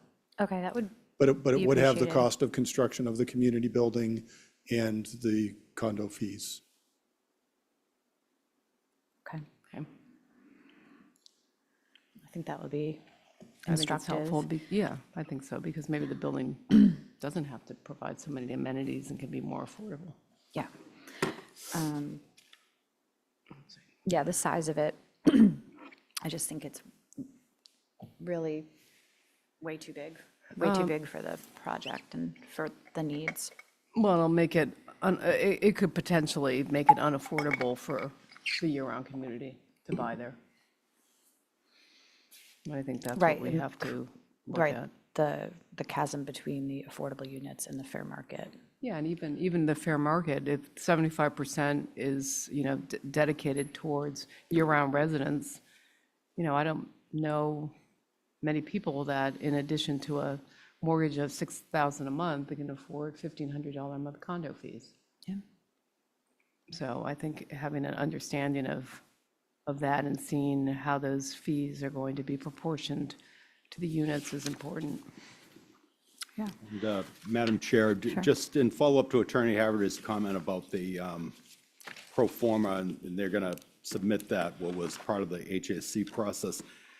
It just occurred to me, while your hearing is open, I don't know what percentage of it might be relevant, but I would maybe recommend the board requesting the full, from me, the full HAC record, because the developer has submitted certain testimony from that in these proceedings, and also like the fire code information and Mr. Bracken's testimony in that. And we can And it just sort of came up, known unknowns. Maybe something will come up relevant Well, in some of absolutely. the other testimonies. So why don't I submit the entire record to Billy? Thank you. And then that can be part of your record. And then Okay. if something comes up that I can tell you, oh, that was addressed actually, or there's some testimony And we can about that, access you'll be it able to do it. in Yeah. deliberation. Perfect. That's great. Thank you. Much appreciated. So does that mean I don't need to submit that testimony to you? Well, Or if do you you want me to send could, it if separately you could as pull well? it out and Sure, I'm happy to do that that. would be great. Yeah, thank you. Yeah, not to have to go through the whole thing. Yeah. Yeah. But it's, yeah, it'll be great to have the whole record for access if we need it.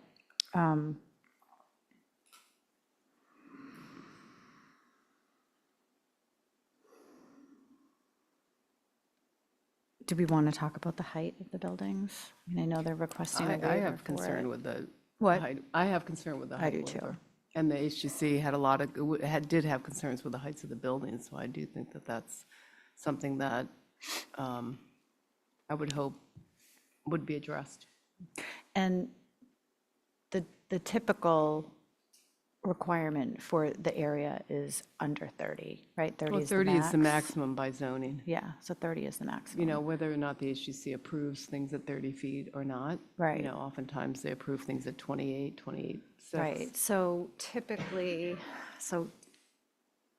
we'll, like as an presenting to the HDC or as an opponent to something being proposed to the HDC, you'd want to look at all the surrounding buildings and sort of how high Exactly. they are, which is, Context. so maybe that's something that would be valuable to us to know what the surrounding, And, Madam Chair, can we ask the developer why they're asking for the waiver? Have we been given, yeah, I mean, I mean, yeah, we can. I think it's been, I think they've addressed it in the past, but just to refresh for this discussion. The design is the design, Madam Chair. The units, our architect actually calculated the height at 30 feet, 7 inches. The Housing Appeals Committee determined it was 32 feet, 7 inches. It's a de minimis waiver from what your local requirements are. It's literally less than 3 feet. It's how the project was designed, and we don't have any intention of changing that design at this point. I'm just wondering what, Lisa, since you have a lot of experience in it, like, do they grant that waiver on a de minimis? The zoning board? HDC, Well, the HGC doesn't, you know, rule on zoning. the height? Yeah. Oh, okay. But I would say I that thought this was generally, an HDC issue. the HGC looks at the massing of the buildings and how they, it coexists in the neighborhood with existing structures. I can't imagine there's many structures there that are over 30 feet tall, so that's what their criteria would be.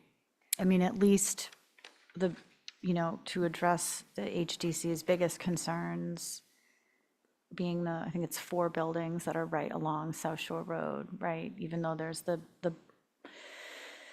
25-foot buffer, but this time of year, that's pretty bare. Right. So at least for those 4 buildings, to bring to, at a minimum, I would think bringing those more into compliance with, or what, to coexist, to use your words, of what is typical in the area would be, at a minimum, something to consider. And is this typically a planning board thing that waives that? Because we don't, No, usually height is waived by zoning, but it's very hard to get a variance to it waive would it. be through us Yeah. as a, But it's as very- a- for a new bill. Yeah. Billy has his hand up. Yeah, I was gonna say it would be a variance because unless it was pre-existing non-conforming, Right. there's This no is what route it for a special is. permit for a waiver from the height. Yeah. Yeah, so it's a It's a- strict standard. It is a strict standard. In my recollection, I'm looking for the drawings. I have the floor plans. Where are the full sets of drawings, Billy? I was about to ask if you wanted me to pull it up. So we have the architecturals that were submitted in the 9-5. 9.5, okay, that's Yep. fine. I have up the clubhouse right now. Do you want me to share it on the screen? Sure. I didn't know, yeah, I mean, if you guys, if the board wants any specific site plan, or just let me know so I can pull up the proper one.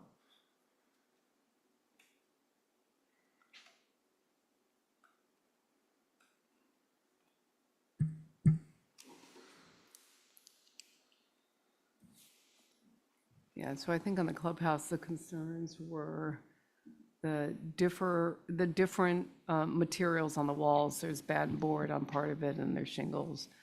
But in terms of the height, and let's see if I can get the.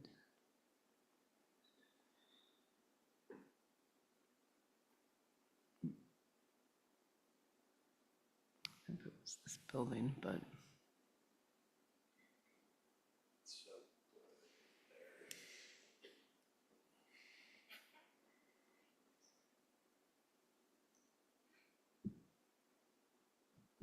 I think that, there are other aesthetic concerns, like the two cupolas, the size of the cupolas, the chimneys.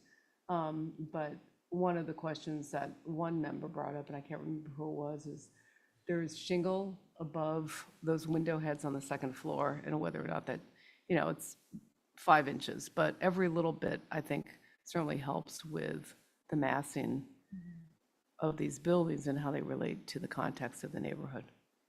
You're saying there should be more room? No, there should be less. That would help bringing the building down. What are the cupolas for? Is that for ventilation or just for decoration? Anyone? What? Venting? Venting of what? All the vent that otherwise penetrate the envelope. Because those are, I think that figure was 36.4. Right. You mean the height of those? Yeah.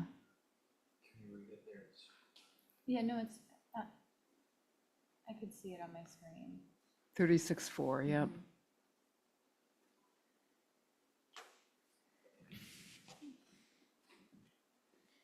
But yeah, so if that was five, like you're saying, it's 5 inches that you could, if you got rid of those, the shingles, if you got rid of that little shingle area above and brought it down 5 inches. Right, I was going to look at the other buildings too to So, see because what those this are. one shows, I think the elevation of that ridge 31.5. was 31, either 31.5 or 31.7. That would bring it down. Oh, right, because they have average grade is -6. Yeah. So 31.5.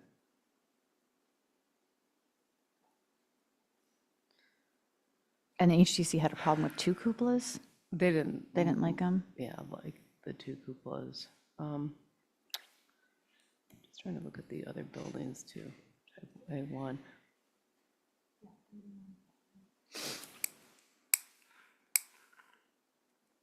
Let's see, 24, 20.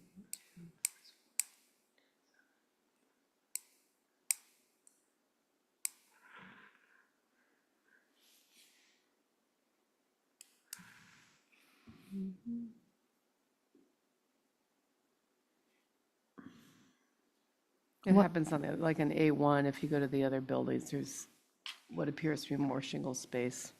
And I haven't really studied these, but certainly if you look at the, what is this elevation? Hold on. There's too many drawings in here. Type A1, east elevation.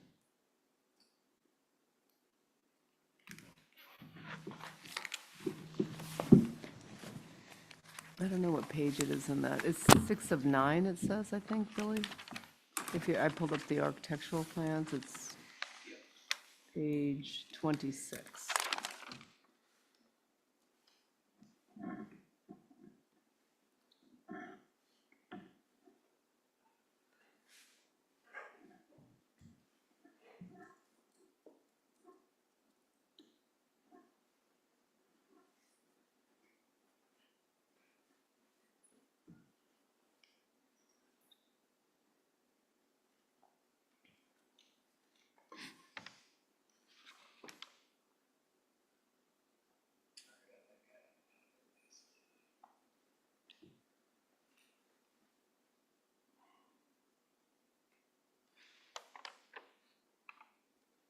Yeah, so if you look at the mass on the very left up there, and there's all that shingle space above the windows. Mm-hmm.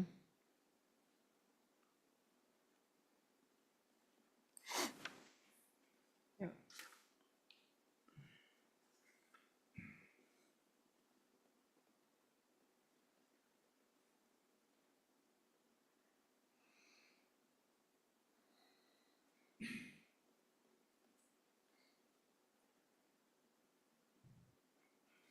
And so what does that do to headroom in the, Well, if the window is presumably at a normal height of like 6 feet, 8 inches, or 6'6", that just means that, you know, you'll have, before the ceiling starts to slope, the ceiling doesn't slope right above the window at 7 feet. And I don't know what height these windows are at, I'm just making that up. It slopes a little bit higher, so it maybe allows you to do a flat ceiling and have the rest of that space be attic, as opposed to having it angle a little bit and then flatten out and have less attic. It just, so if you can pull that spring point down a little bit and have it visible within the unit, it just helps bring the height down.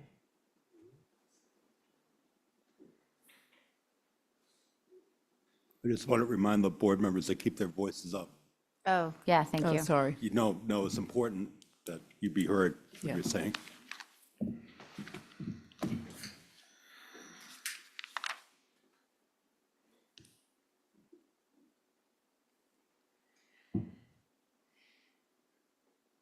So I guess, Lisa, my question was if those are, if that's something that we say, you know, we'd like to see that happen.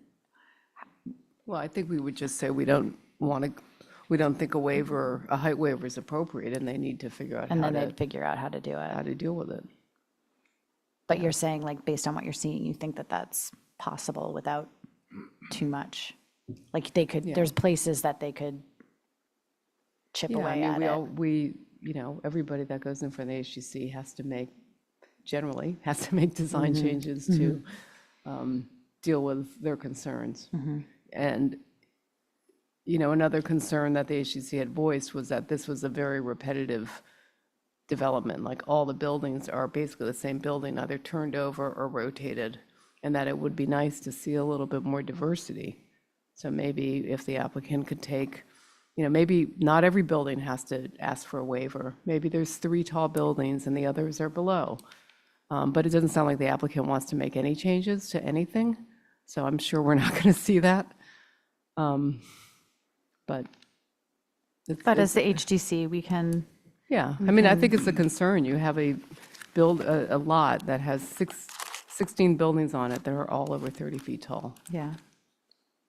Well, can we submit like a markup of it, like as our plan? I don't know. What do you mean, like of what they should do to make it Yeah. different?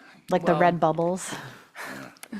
No, but I don't know. I think it would be more of a, I would think, not a specific, you know, not going through each building and saying, you know, only one cupola, you know, lower this roof.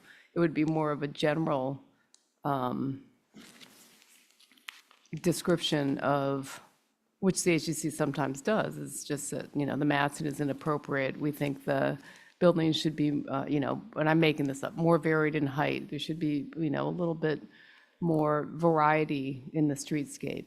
You know, things like that, to have them then come, and then it's up to the applicant to come back with, I don't know how we condition that, I guess. If they're not going to come back with any changes, how do we write the condition for that? I'm not sure, but.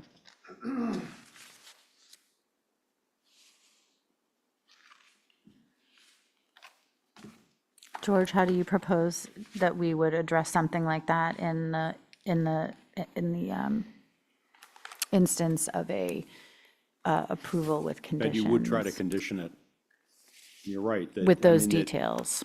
The developer, I don't think we're going to see a modified plan at this point. You know, or a modified building design substantially. So you're just going to have to deal with it as best you can in conditions. Again, in the context of an approval with conditions. So, you know, certain issues would be addressed through waivers. You know, we're denying a height waiver, or we're allowing a height waiver for X, Y, Z, otherwise denied. do it that way. You could, Okay. you know, you'll recall, the last time around, you actually did have one of those types of HTC analyses. Lisa did it. She did like color Yeah, I remember markup marking of- them up Yeah, in you red, yeah. yeah, you did. But those were a little different than Very different. these buildings. That would, yeah, that would be quite a project for you, sort of pro bono on the side, but, you know, any number of ways of doing it, but again, only in the context of an approval with conditions. So, George, you know, the HDC process is obviously a bit of a collaborative process, the normal process, back and forth, right? If the I mean, how can we describe that if the developer's not willing to make any changes? No, it's hard, because that is, I advise the select board often on HDC appeals, and, you know, I see that a lot in their minutes. Not happy with massing on left side, and, you know, Yeah. and then they hold, and the applicant comes back, and there is a give and take. You're not, you know, I'm not gonna characterize it, but we're not having a give and take type of process here. But does So I that, guess- if it were sorry. appealed, does that factor in? Not really. I mean, it's a de novo review, so again, you're gonna have to justify whatever decision you render on this. We're gonna have to do it by way of evidence before the HAC to justify what you did. And then the But, H- you the know, the HAC process of, oh, the applicant wasn't cooperative and this and that has no relevance. for The that. HDC will act as the board of, as the select board does Yes. in a typical appeal of HDC, right? Yeah, and- They'll and- make a decision, either they agree with And our under a very revisions or different not. standard, Of because remember, course. the select board is just determining whether the HTC was arbitrary and Right, capricious. right, of course, but HAC will come down on whether they allow whatever we might come up with or not. Okay.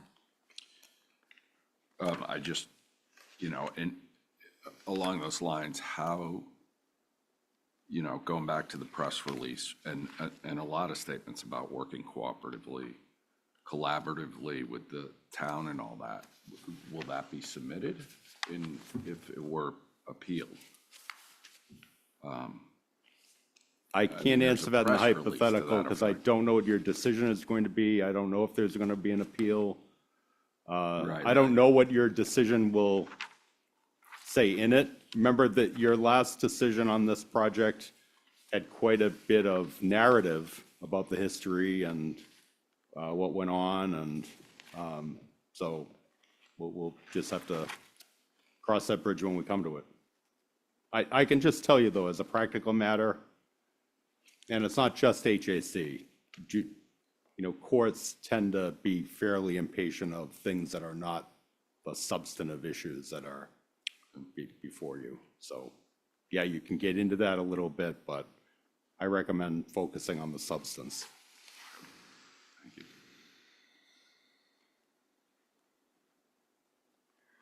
Madam Chair, Yes, Attorney Paul DeRensis has his hand raised.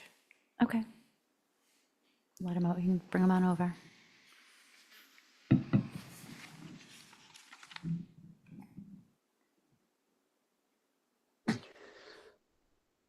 Hi.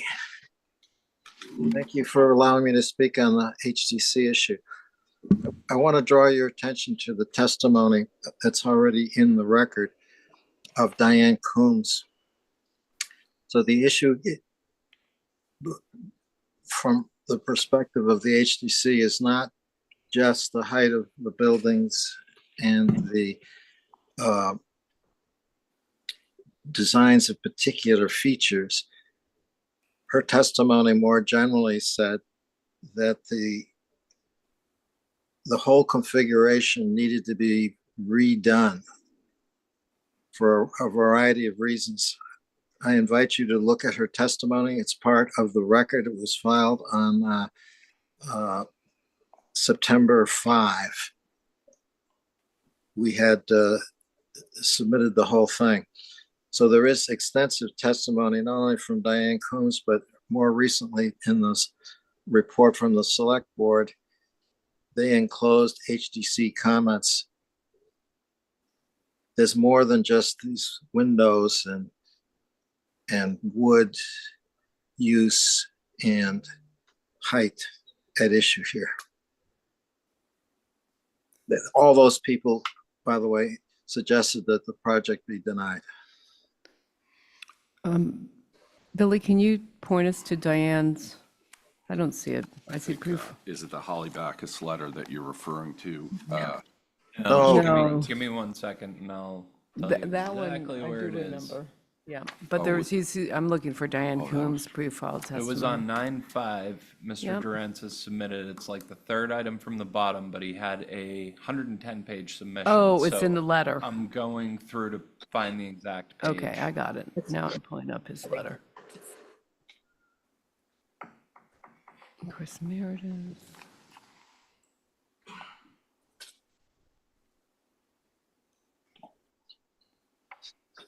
Starts on page 64 of that. Do you want me to pull it up on screen? or I can just You can look at it. Yeah, I can look at it.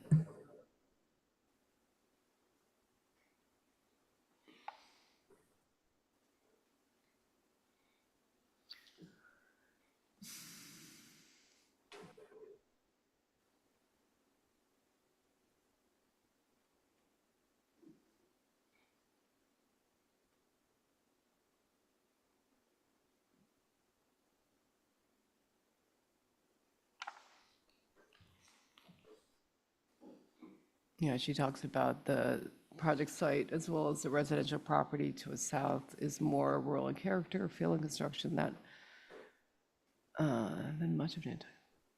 And it's less dense than most developed areas on the island, dominated by single-family houses, horse barns, sheds, and similar structures, which are generously spaced and screened from one another and from the few nearby roads and traveled ways. The notable exception is Sherburne Commons. So that speaks to the scale.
Billy, can you pull up the select board's letter?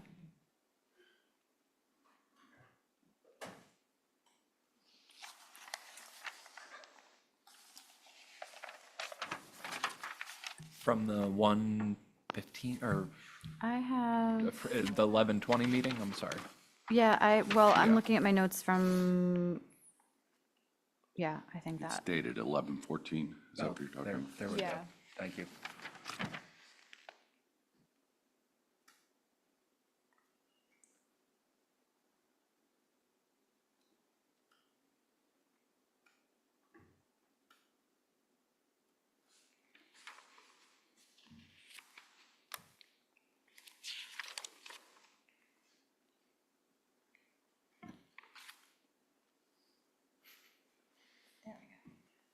Do you want me to go down to the HDC, start at the top? No, HDC.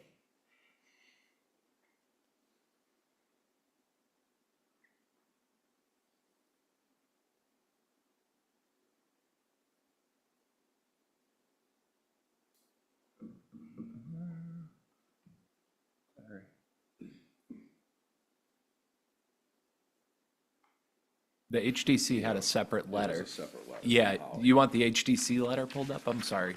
No, I was just trying, I was trying to see what Durensis was referencing, and he said the select board letter. Maybe I misheard him. Yeah, Holly had submitted a letter. HDC and MHC letter is probably it here. Yeah, okay.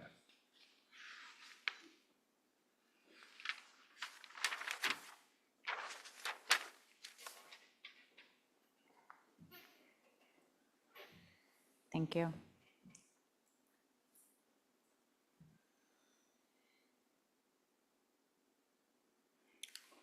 So I guess I have a, through you, Madam Chair, question for George.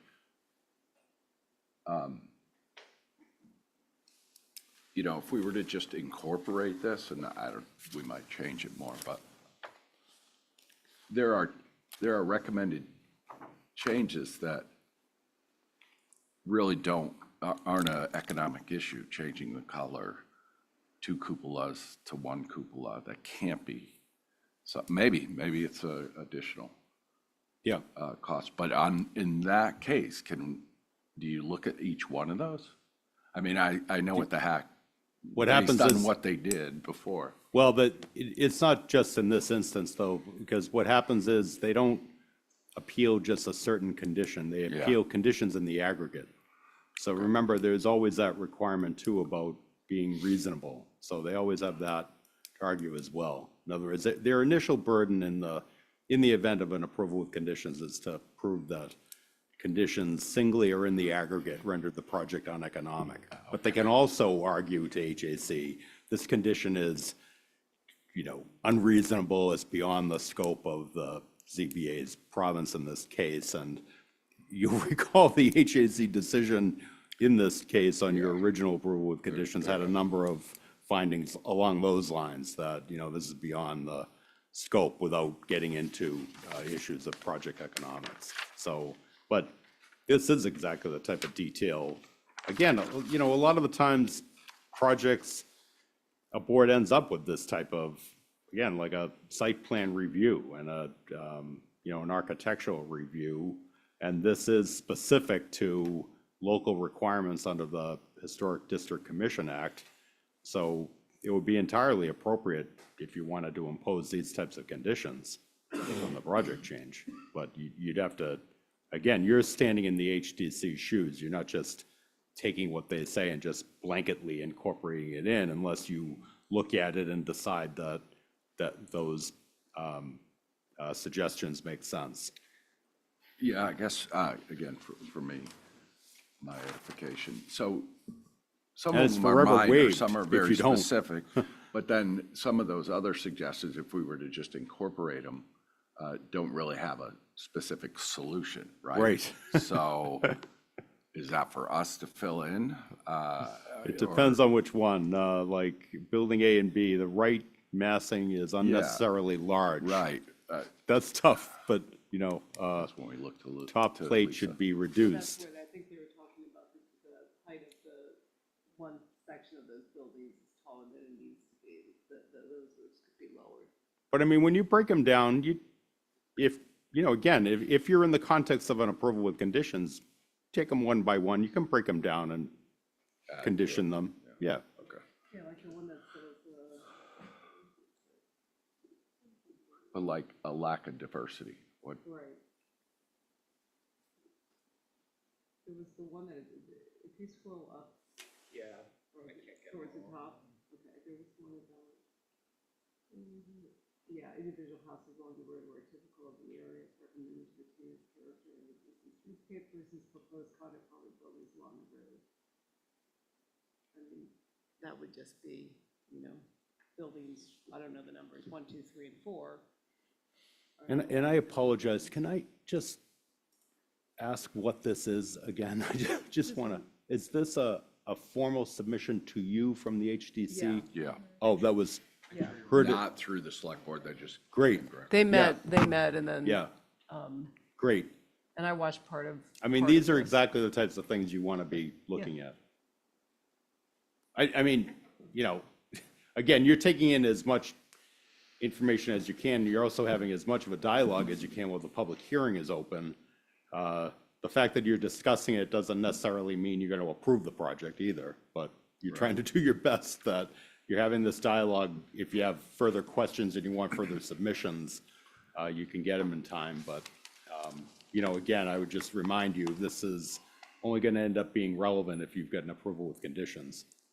I mean, it's just hard for me. This is Lisa's world, but it's not black and white. So this is a lot of subjectivity. How do we impose that, you know?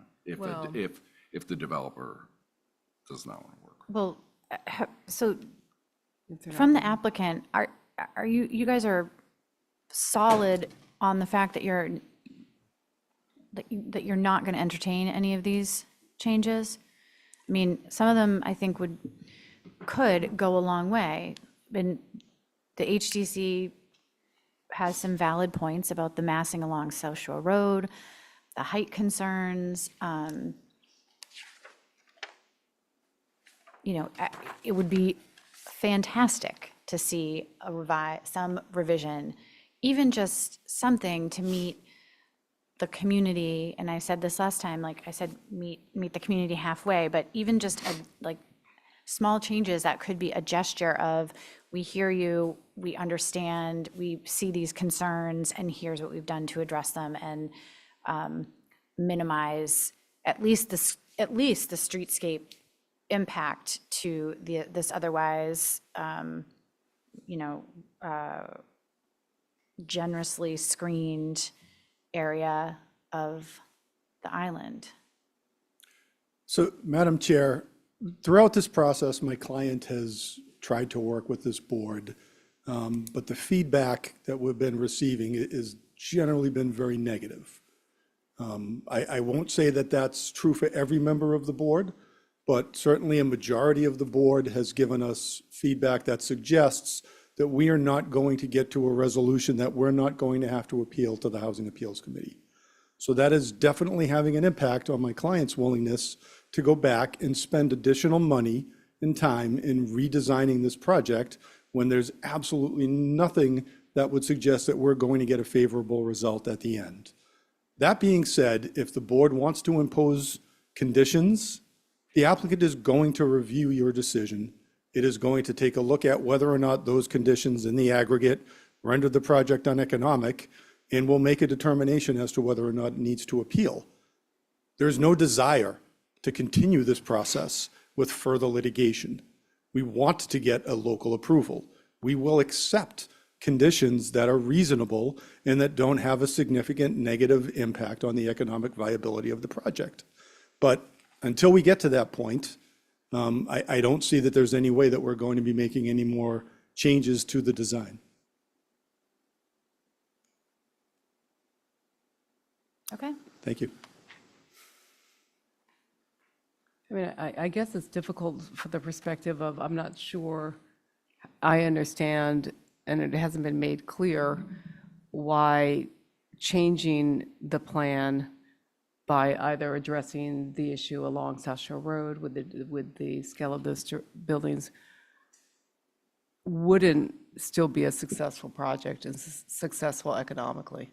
I mean, you haven't addressed any of those questions of what makes it uneconomical. But there's no guarantee that every other condition in the project isn't going to make it uneconomic. So again, there's no benefit to my client to continue to make iterative changes to the design that give back to the board without any sort of assurance that at the end of the day, we're going to get a decision that we can live with. I think the only thing that it would do would be to show that you're willing to work with the town or us as the people that are hearing this, to say that you want to work with us to come up with a project that works for everybody. But the feedback we keep getting is that you can't live with the project as proposed. And I'm not talking about minor changes, I'm talking about you want to see significant changes, massive reductions in the amount of impervious, right? Changes to the height of the buildings, addition of secondary access that's not required by state or local requirements. All of this stuff tells me and my client that at the end of this process, we're going to get a decision that is laden, either a denial or laden with conditions that's going to require us to go back and take another appeal to the Housing Appeals Committee. So there's no benefit for my clients to continue to spend money to make iterative changes to the project design that ultimately we wouldn't be following up with in an appeal to the Housing Appeals Committee. We're going to go back to the Housing Appeals Committee with what we proposed, and that has already been successfully defended at the Housing Appeals Committee by my client. So unless we had some reason to believe that the end of this process was going to be something favorable, it's just not something that my client is willing to consider at this point. Okay.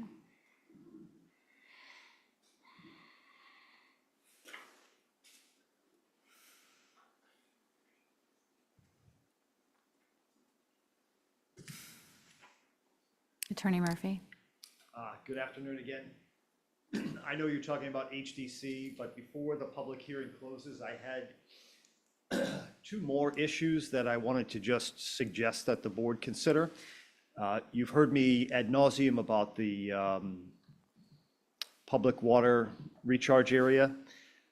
It came up last time, the issue about in connection with the secondary access, whether the recorded restriction could be amended so that you could go through there. The way to analyze this is you're talking about a buffer that's 25 feet wide and a road that would be 20 feet wide. So we're talking about a really small area, 20 by 25, that would require an amendment from the CR. There is a process at the Executive Office of Environmental and Energy, EEA it's called, where even recorded CRs can be amended. Actually, a lawyer has written a law review article on amending CRs.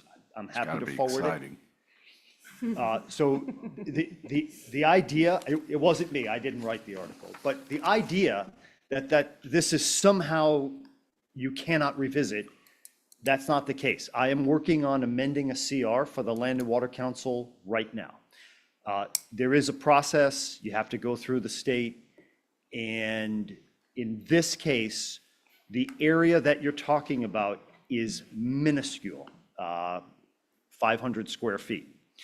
So that's my first issue. My second issue is having done a few of these and realizing that if the board is inclined to issue another comprehensive permit, my one suggestion to you is to do something that maybe you haven't done in past comprehensive permits that I did in my time on the ZBA, which is somebody has to create a compliance checklist, because Billy or the Plus Department or somebody other than you who will vote on this at some point in the future will be tasked with monitoring all the things that we're talking about today that will get captured in a decision. And that person probably is going to come cold to this. So if you can, when you issue a permit, reduce it to include a 3 to 5 page checklist so that whoever is going to be in charge of monitoring, I know I saw this firsthand when the technical review was happening, and you were fortunate to have the assistance of a peer reviewer, and Mr. Chesha is extraordinarily good at what he does. I don't know that you're going to have that for the future. So that was the point I wanted to make, is because there's so many technical details that somebody who will have to do this, there should be something issued with the permit that can be used. Thank you. Thank you.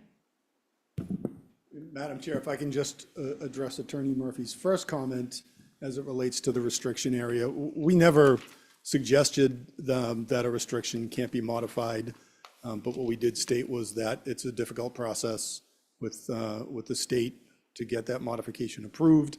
And given the fact that we've had our fire consultant go back and review the testimony that was provided to this board, and it's his determination that there is no state or local requirements requiring a second full fire department access to access 156 units.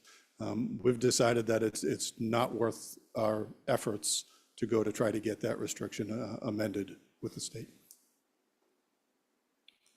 Madam Chair, I would support that type of checklist that we included. Agreed, yeah. If And I think that's kind of what we were referring back to from the 6/28/23 exercise that we, That was, wasn't that done by Chesia or no? it was started by Chesia and then kind of whittled down, not whittled down, but like, you know, condensed and edited and really, and I think since we've done the exercise once, it'll be, hopefully, if we get there, and if that's the route that the board takes, then, but it is important because the compliance going forward does fall back on staff, the town, us. Yeah, I was also gonna say, I mean, it should be written in a way too that, I mean, I'd love to say I'm gonna be in the same position 2-3 years from now, but there's no guarantees. No, yeah, it has to be, right, for any of us, like, it has to be written in a way that someone who picks it up cold Yeah. will, yeah, yep, Madam Chair, yes, Attorney Paul Durensis has his hand raised. okay, bring him over.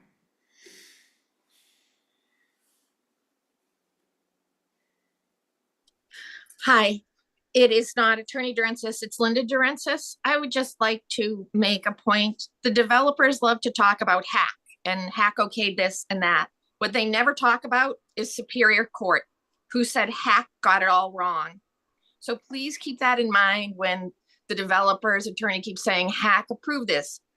Superior Court said hack had it all wrong. And that is why you are sitting here, because of Superior Court.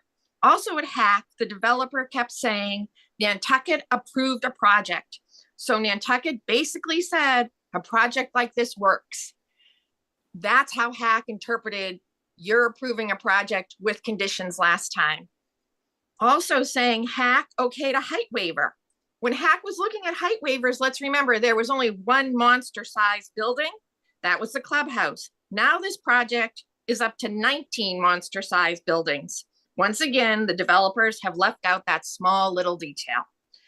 The CR restriction that Attorney Murphy just spoke about and Attorney Haverty just spoke about, once again, you're going to get conflicting things. But Attorney Murphy is correct.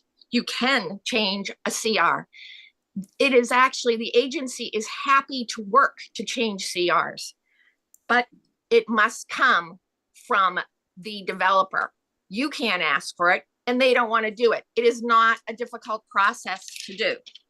I know that, and I'm not a lawyer.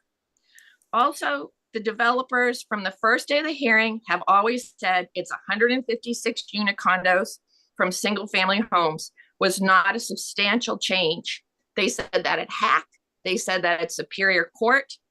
So they are never coming back to this board. If you think they're coming back to, if you condition a curb cut, that they're going to come back and see you, if they didn't think 156 units was a substantial change, nothing that you condition are they going to say is a substantial change. Also, who's going to enforce your conditions? I don't mean to be rude, but the fire in your record is the cease and desist from the fire department that the neighbors brought to the attention of the fire department. Who's going to enforce this? Local concerns are absolutely what you should be looking at. You are the Nantucket zoning board, not the Boston zoning board. The developers have shown you who they are. They clear cut 13 acres, not even leaving the buffer for the neighbors. They could have done that easily. They wanted to get their infrastructure in for 156 units. We all appreciate the work you put into this project. Write a decision that says to hack why this project doesn't work.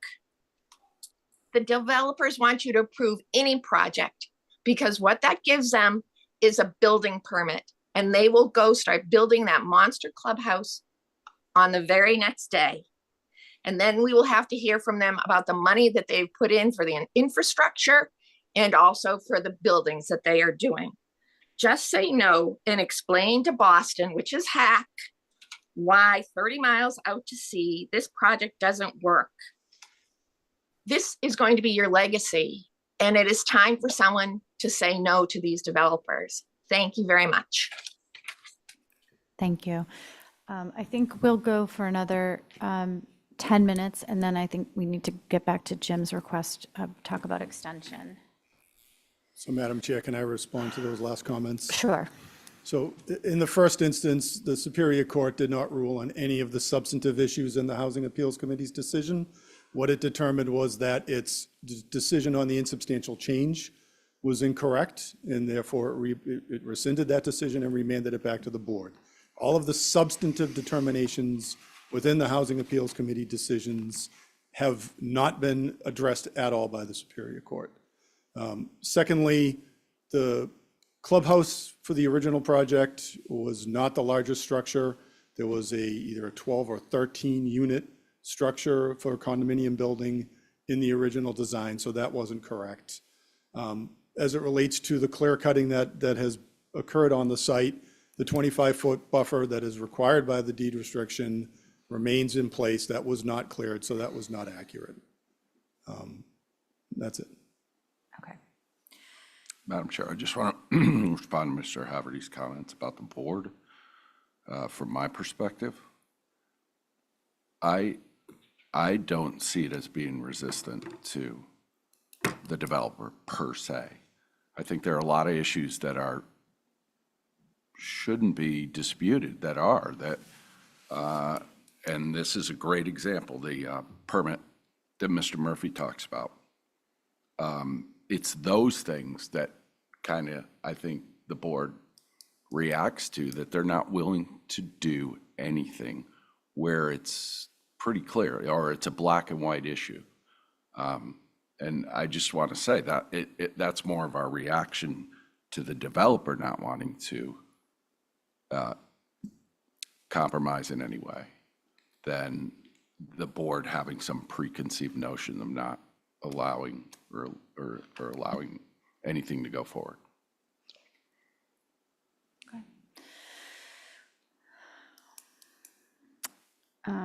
Does anyone else have anything else to add at this point? No.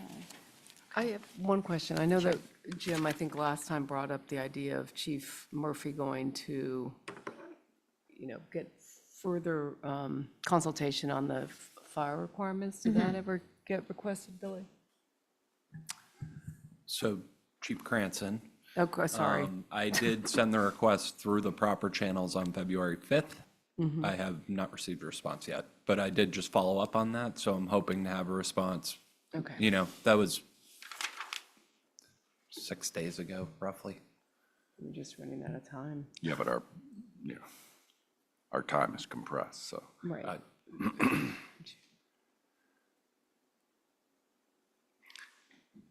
And that would be another reason why we would ask, I think we should ask for an extension. These are important issues.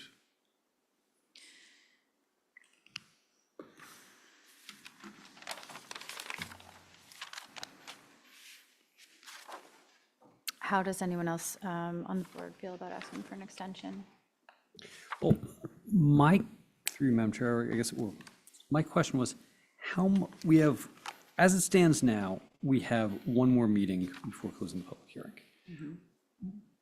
What, I mean, and I think Jim's right about there are still outstanding issues that we would like some information on, whether or not, I'm not sure what the timeline is on getting those, just don't know. In terms of the 19th, what more are we planning on discussing within the public hearing? I mean, I understand that we have the, is it the Sampson and Weston letter? So I know that'll take up a bulk of the meeting. I'm just trying to think ahead, what else do we have to discuss? In other words, if we do ask for an extension, how many more extensions are we looking for? Is this, and being fully cognizant that the world stops out here for the last week in February with school break and then arguably the first week in March. So it would be not just, it's not something that we would be scheduling on like February 25th. I mean, we won't have a quorum until March 10th. Right. Just So sort of the things that we're waiting realistically. for are the Chief Murphy's interaction with State Fire Marshal's office, if he's going to do that. There was the monitoring of the stormwater management, and what was it? Hydrological. Oh, the hydrological study. Right, so for next, so yeah, I have outstanding, Billy following up with the fire chief, the M&O plan review by David Gray, any response there? And hopefully we would get that back in a timely manner before the 19th, so it could be reviewed and then discussed. The Weston and Sampson review on 219. And then we'll have an update about George's request he's going to make to town administration for an update on the 2018 Bristol report. Again, timing, I think we might get, perhaps we'll get everything back. I don't know that we'll get the update on the Bristol report. I think we have enough, or not enough, but we have substantial information from other water experts that we can rely on in the event that that doesn't come back. I mean, the 19th is what, next Wednesday? Yeah, so I mean, I think it's highly unlikely, if not impossible, that we'll get it back. But regardless, it will be good to have it at some point, and I think it's a worthwhile request, even if we're not able to use it for our deliberations. I think it'll be valuable going forward.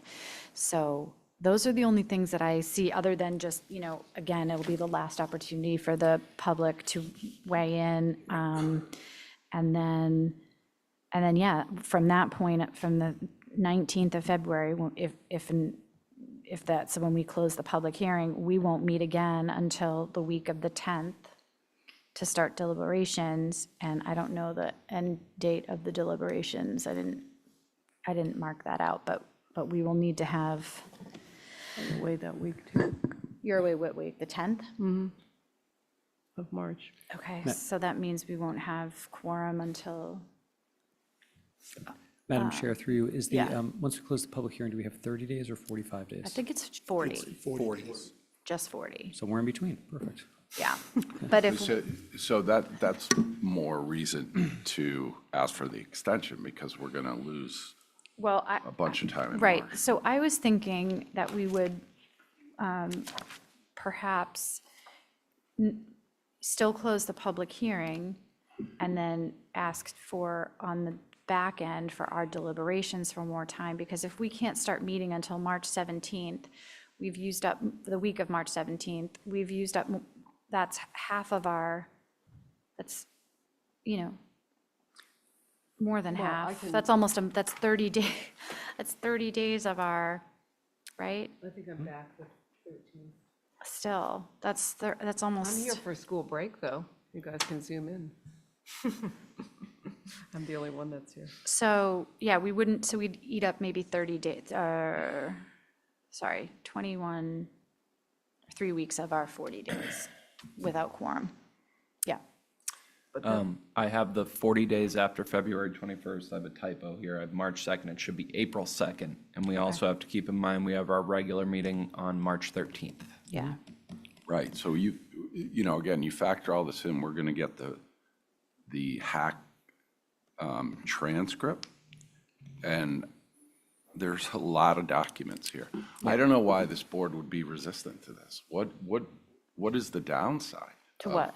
Extending it by, I'm not resistant to No, ask. I don't think anyone's resistant, I think, but we have to ask for it, so we have to be very thoughtful about oh, okay. how I we thought you were ask. arguing against. No, the no, no, no, request. no, I'm saying, what's gonna be, I guess I'm saying, what I think maybe to John's point is, what's going to be more valuable for the board? Because if we continue the public hearing, John's saying like, what more information are we going to need? We've already asked and had it be opposed by the applicant, and HAC granted us an extension, a month, I think.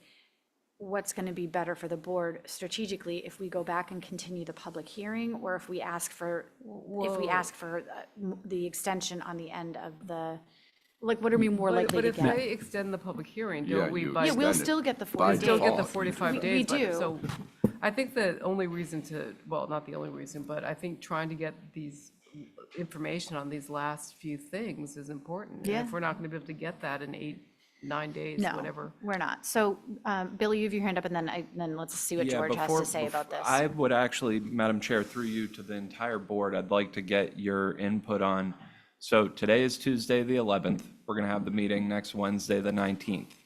You know, I have to get a packet posted. What are you all anticipating that I'd post that packet? You want it posted Friday or Monday? Because I think we need to set clear expectations on any further information for this next meeting. There seemed to be some confusion leading up to this one.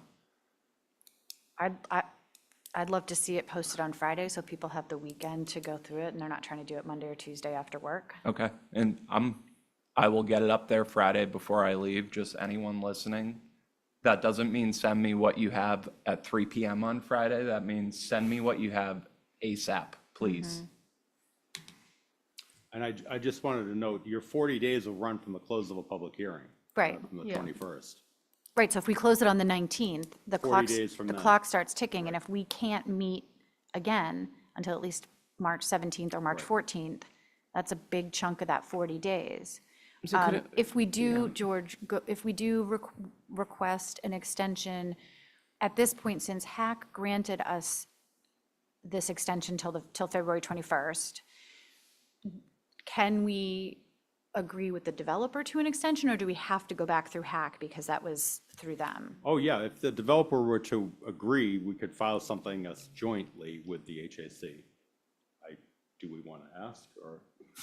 I mean- George, are these reasons valid for extending it? I don't like commenting on something that really is technically litigation, because that is the litigation part of this, so you're asking me to predict how they would rule. The only thing I'd point out, because you're a lawyer as well as Susan, is we filed a motion before. And John? The HAC denied it in part, granted it in part. And essentially what I would be coming back to them and saying is, please change your mind and give us more time. So I'm not gonna write it like that when I Yeah. submit it. I'm gonna write it to give the reasons Could why. it be based on, though, but- that we're waiting on follow-up that we did ask for a while ago from, like, we just got back the Weston and Sampson when, yesterday, was it? Yesterday, I And received then, that. and then, David Gray, David Gray, we haven't heard back from. he asked for that a while ago. a few Yeah, weeks ago, maybe. and he actually, that wasn't even on our radar. That was something he said that he does for developments, and we were like, oh, okay, great, like, review Yeah, and it. I don't think he does. I looked No. into that further. That's It's a new, that- exactly. It's a new regulation for them, Yeah. so I don't think that they do it. And I'm not arguing the case against it to Yeah, you. I'm well, just we should just saying follow up on it You could, anyway. you could put those reasons in. It's, your prediction is as valid as mine as to what HAC will do with it.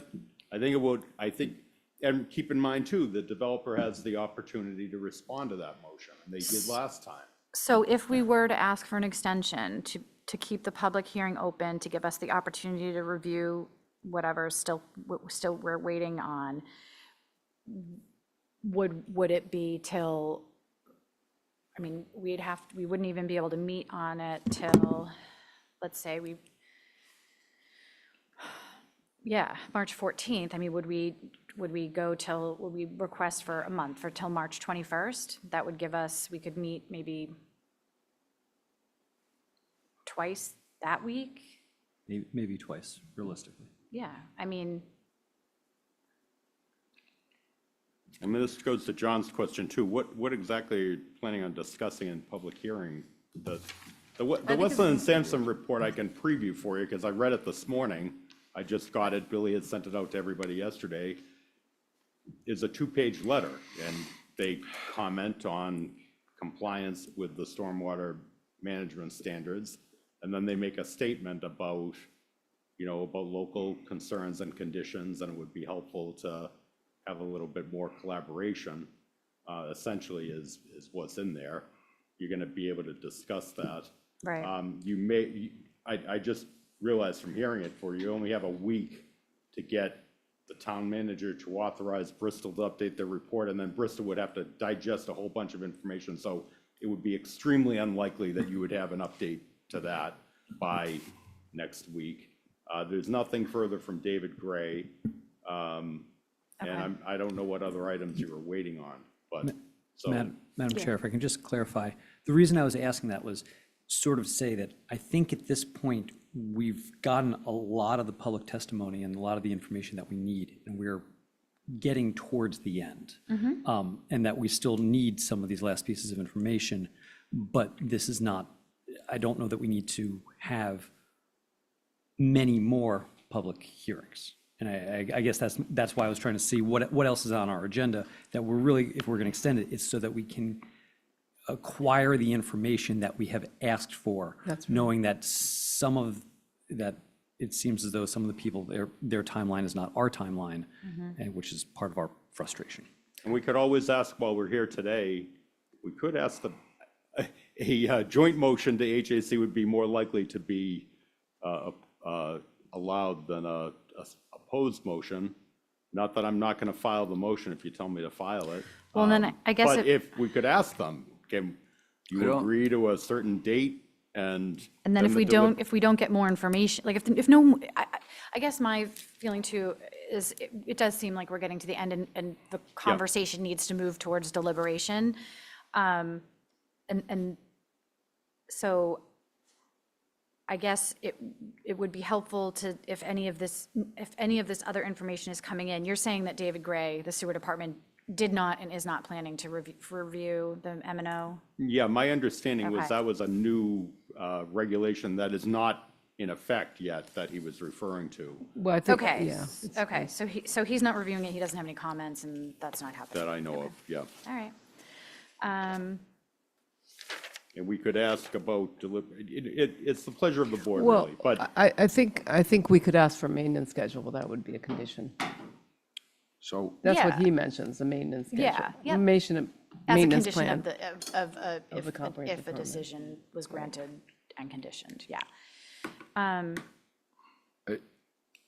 So again, along with what John said, I feel like we're winding down on the public hearing part of it.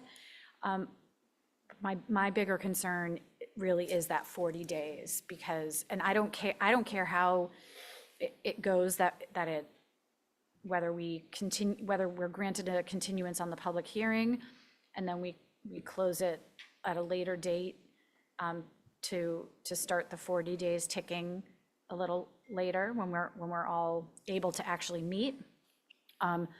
Or if we can somehow agree, and I don't even know if that's possible, to stay the start of that 40-day clock ticking until, I guess, Lisa's back from her vacation, and then we can actually all meet and actually deliberate in a meaningful way, rather than try to jam it all into 2 weeks. And I think that's not going to be beneficial.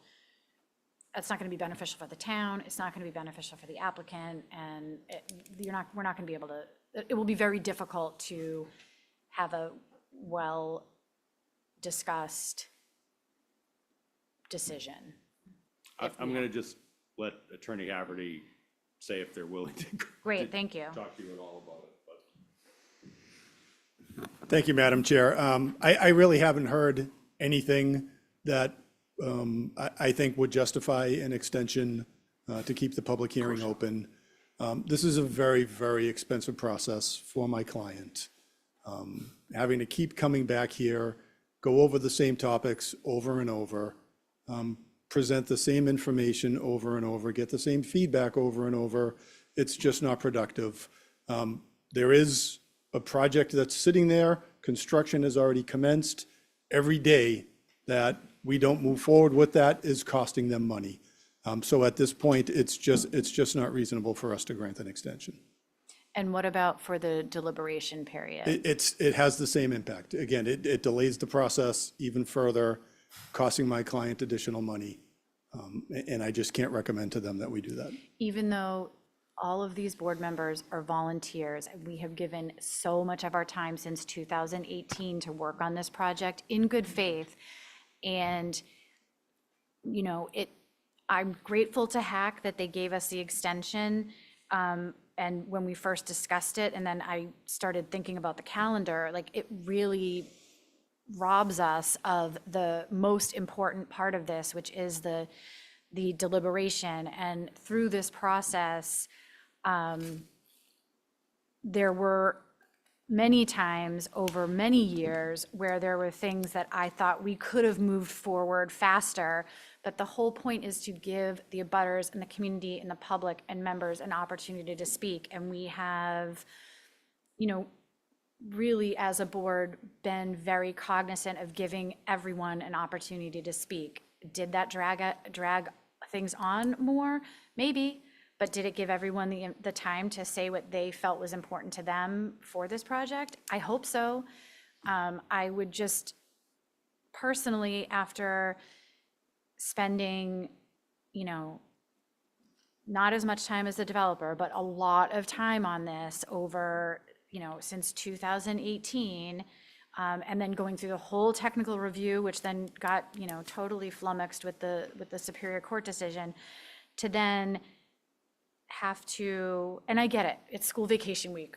Our kids have vacation, most of us, or some people are going on vacation. Like it's not like, yes, it's school vacation.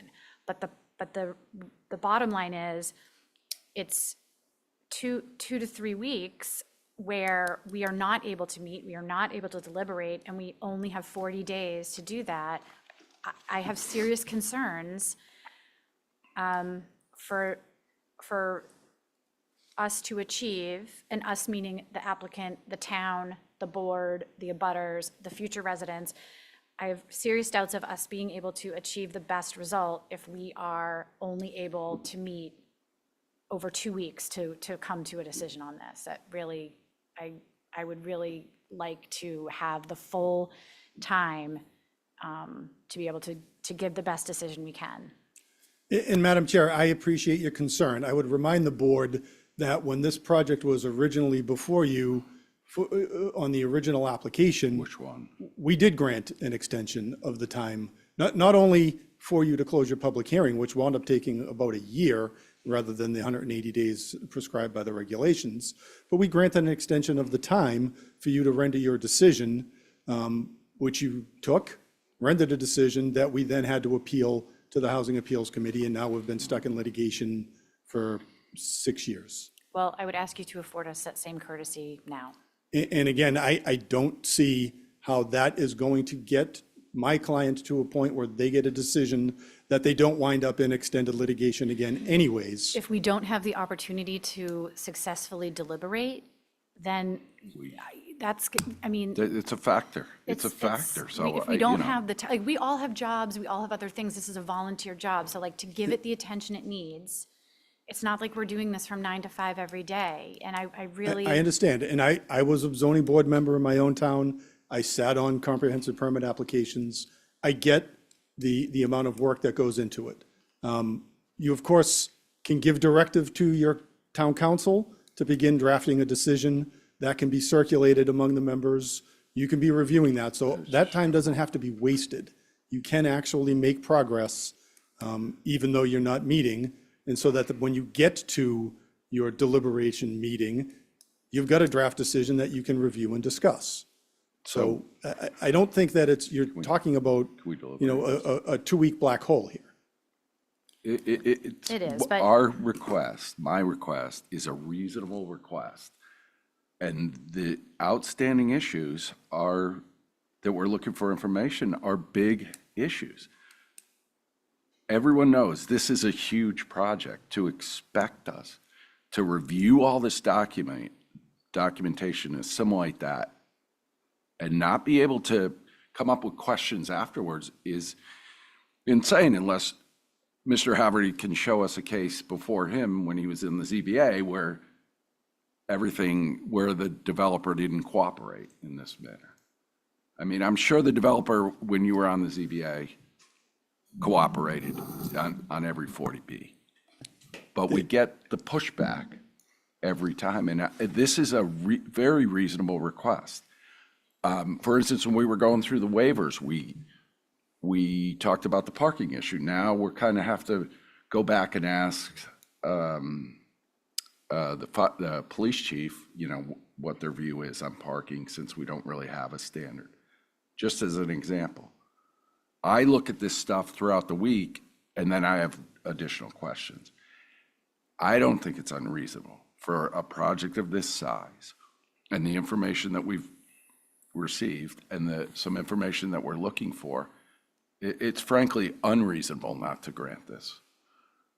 And we factor that into our decision if they don't grant it. Okay. So the applicant has responded, so not going to grant us an extension on either the request for the additional time on the public hearing or the deliberations at this point. We have to adjourn. Yeah, sorry. Do we need to ask George to file the motion? I'm happy to make a motion if that Yes, I helps. think we do need to ask George to file a motion if that's how we wish to proceed. And Mr. Murphy, do you have like 30 seconds? On the calendar, the date that your decision is due for March 31st, it's counted from the day you closed the public Right. hearing.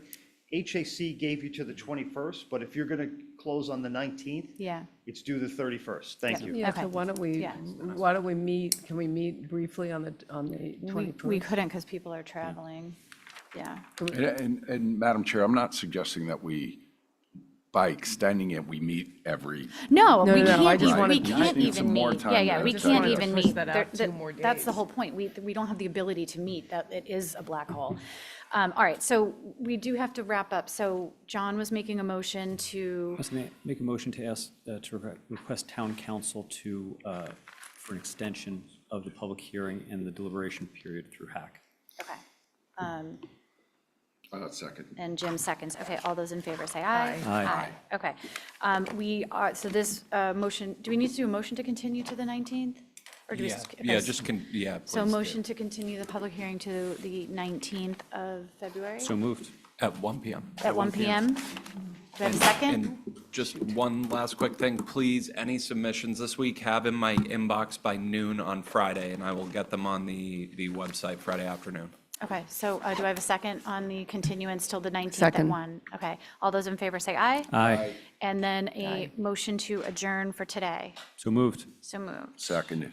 And all those in favor say aye. Aye. Okay, so we'll see you all back here Thursday at 1 o'clock.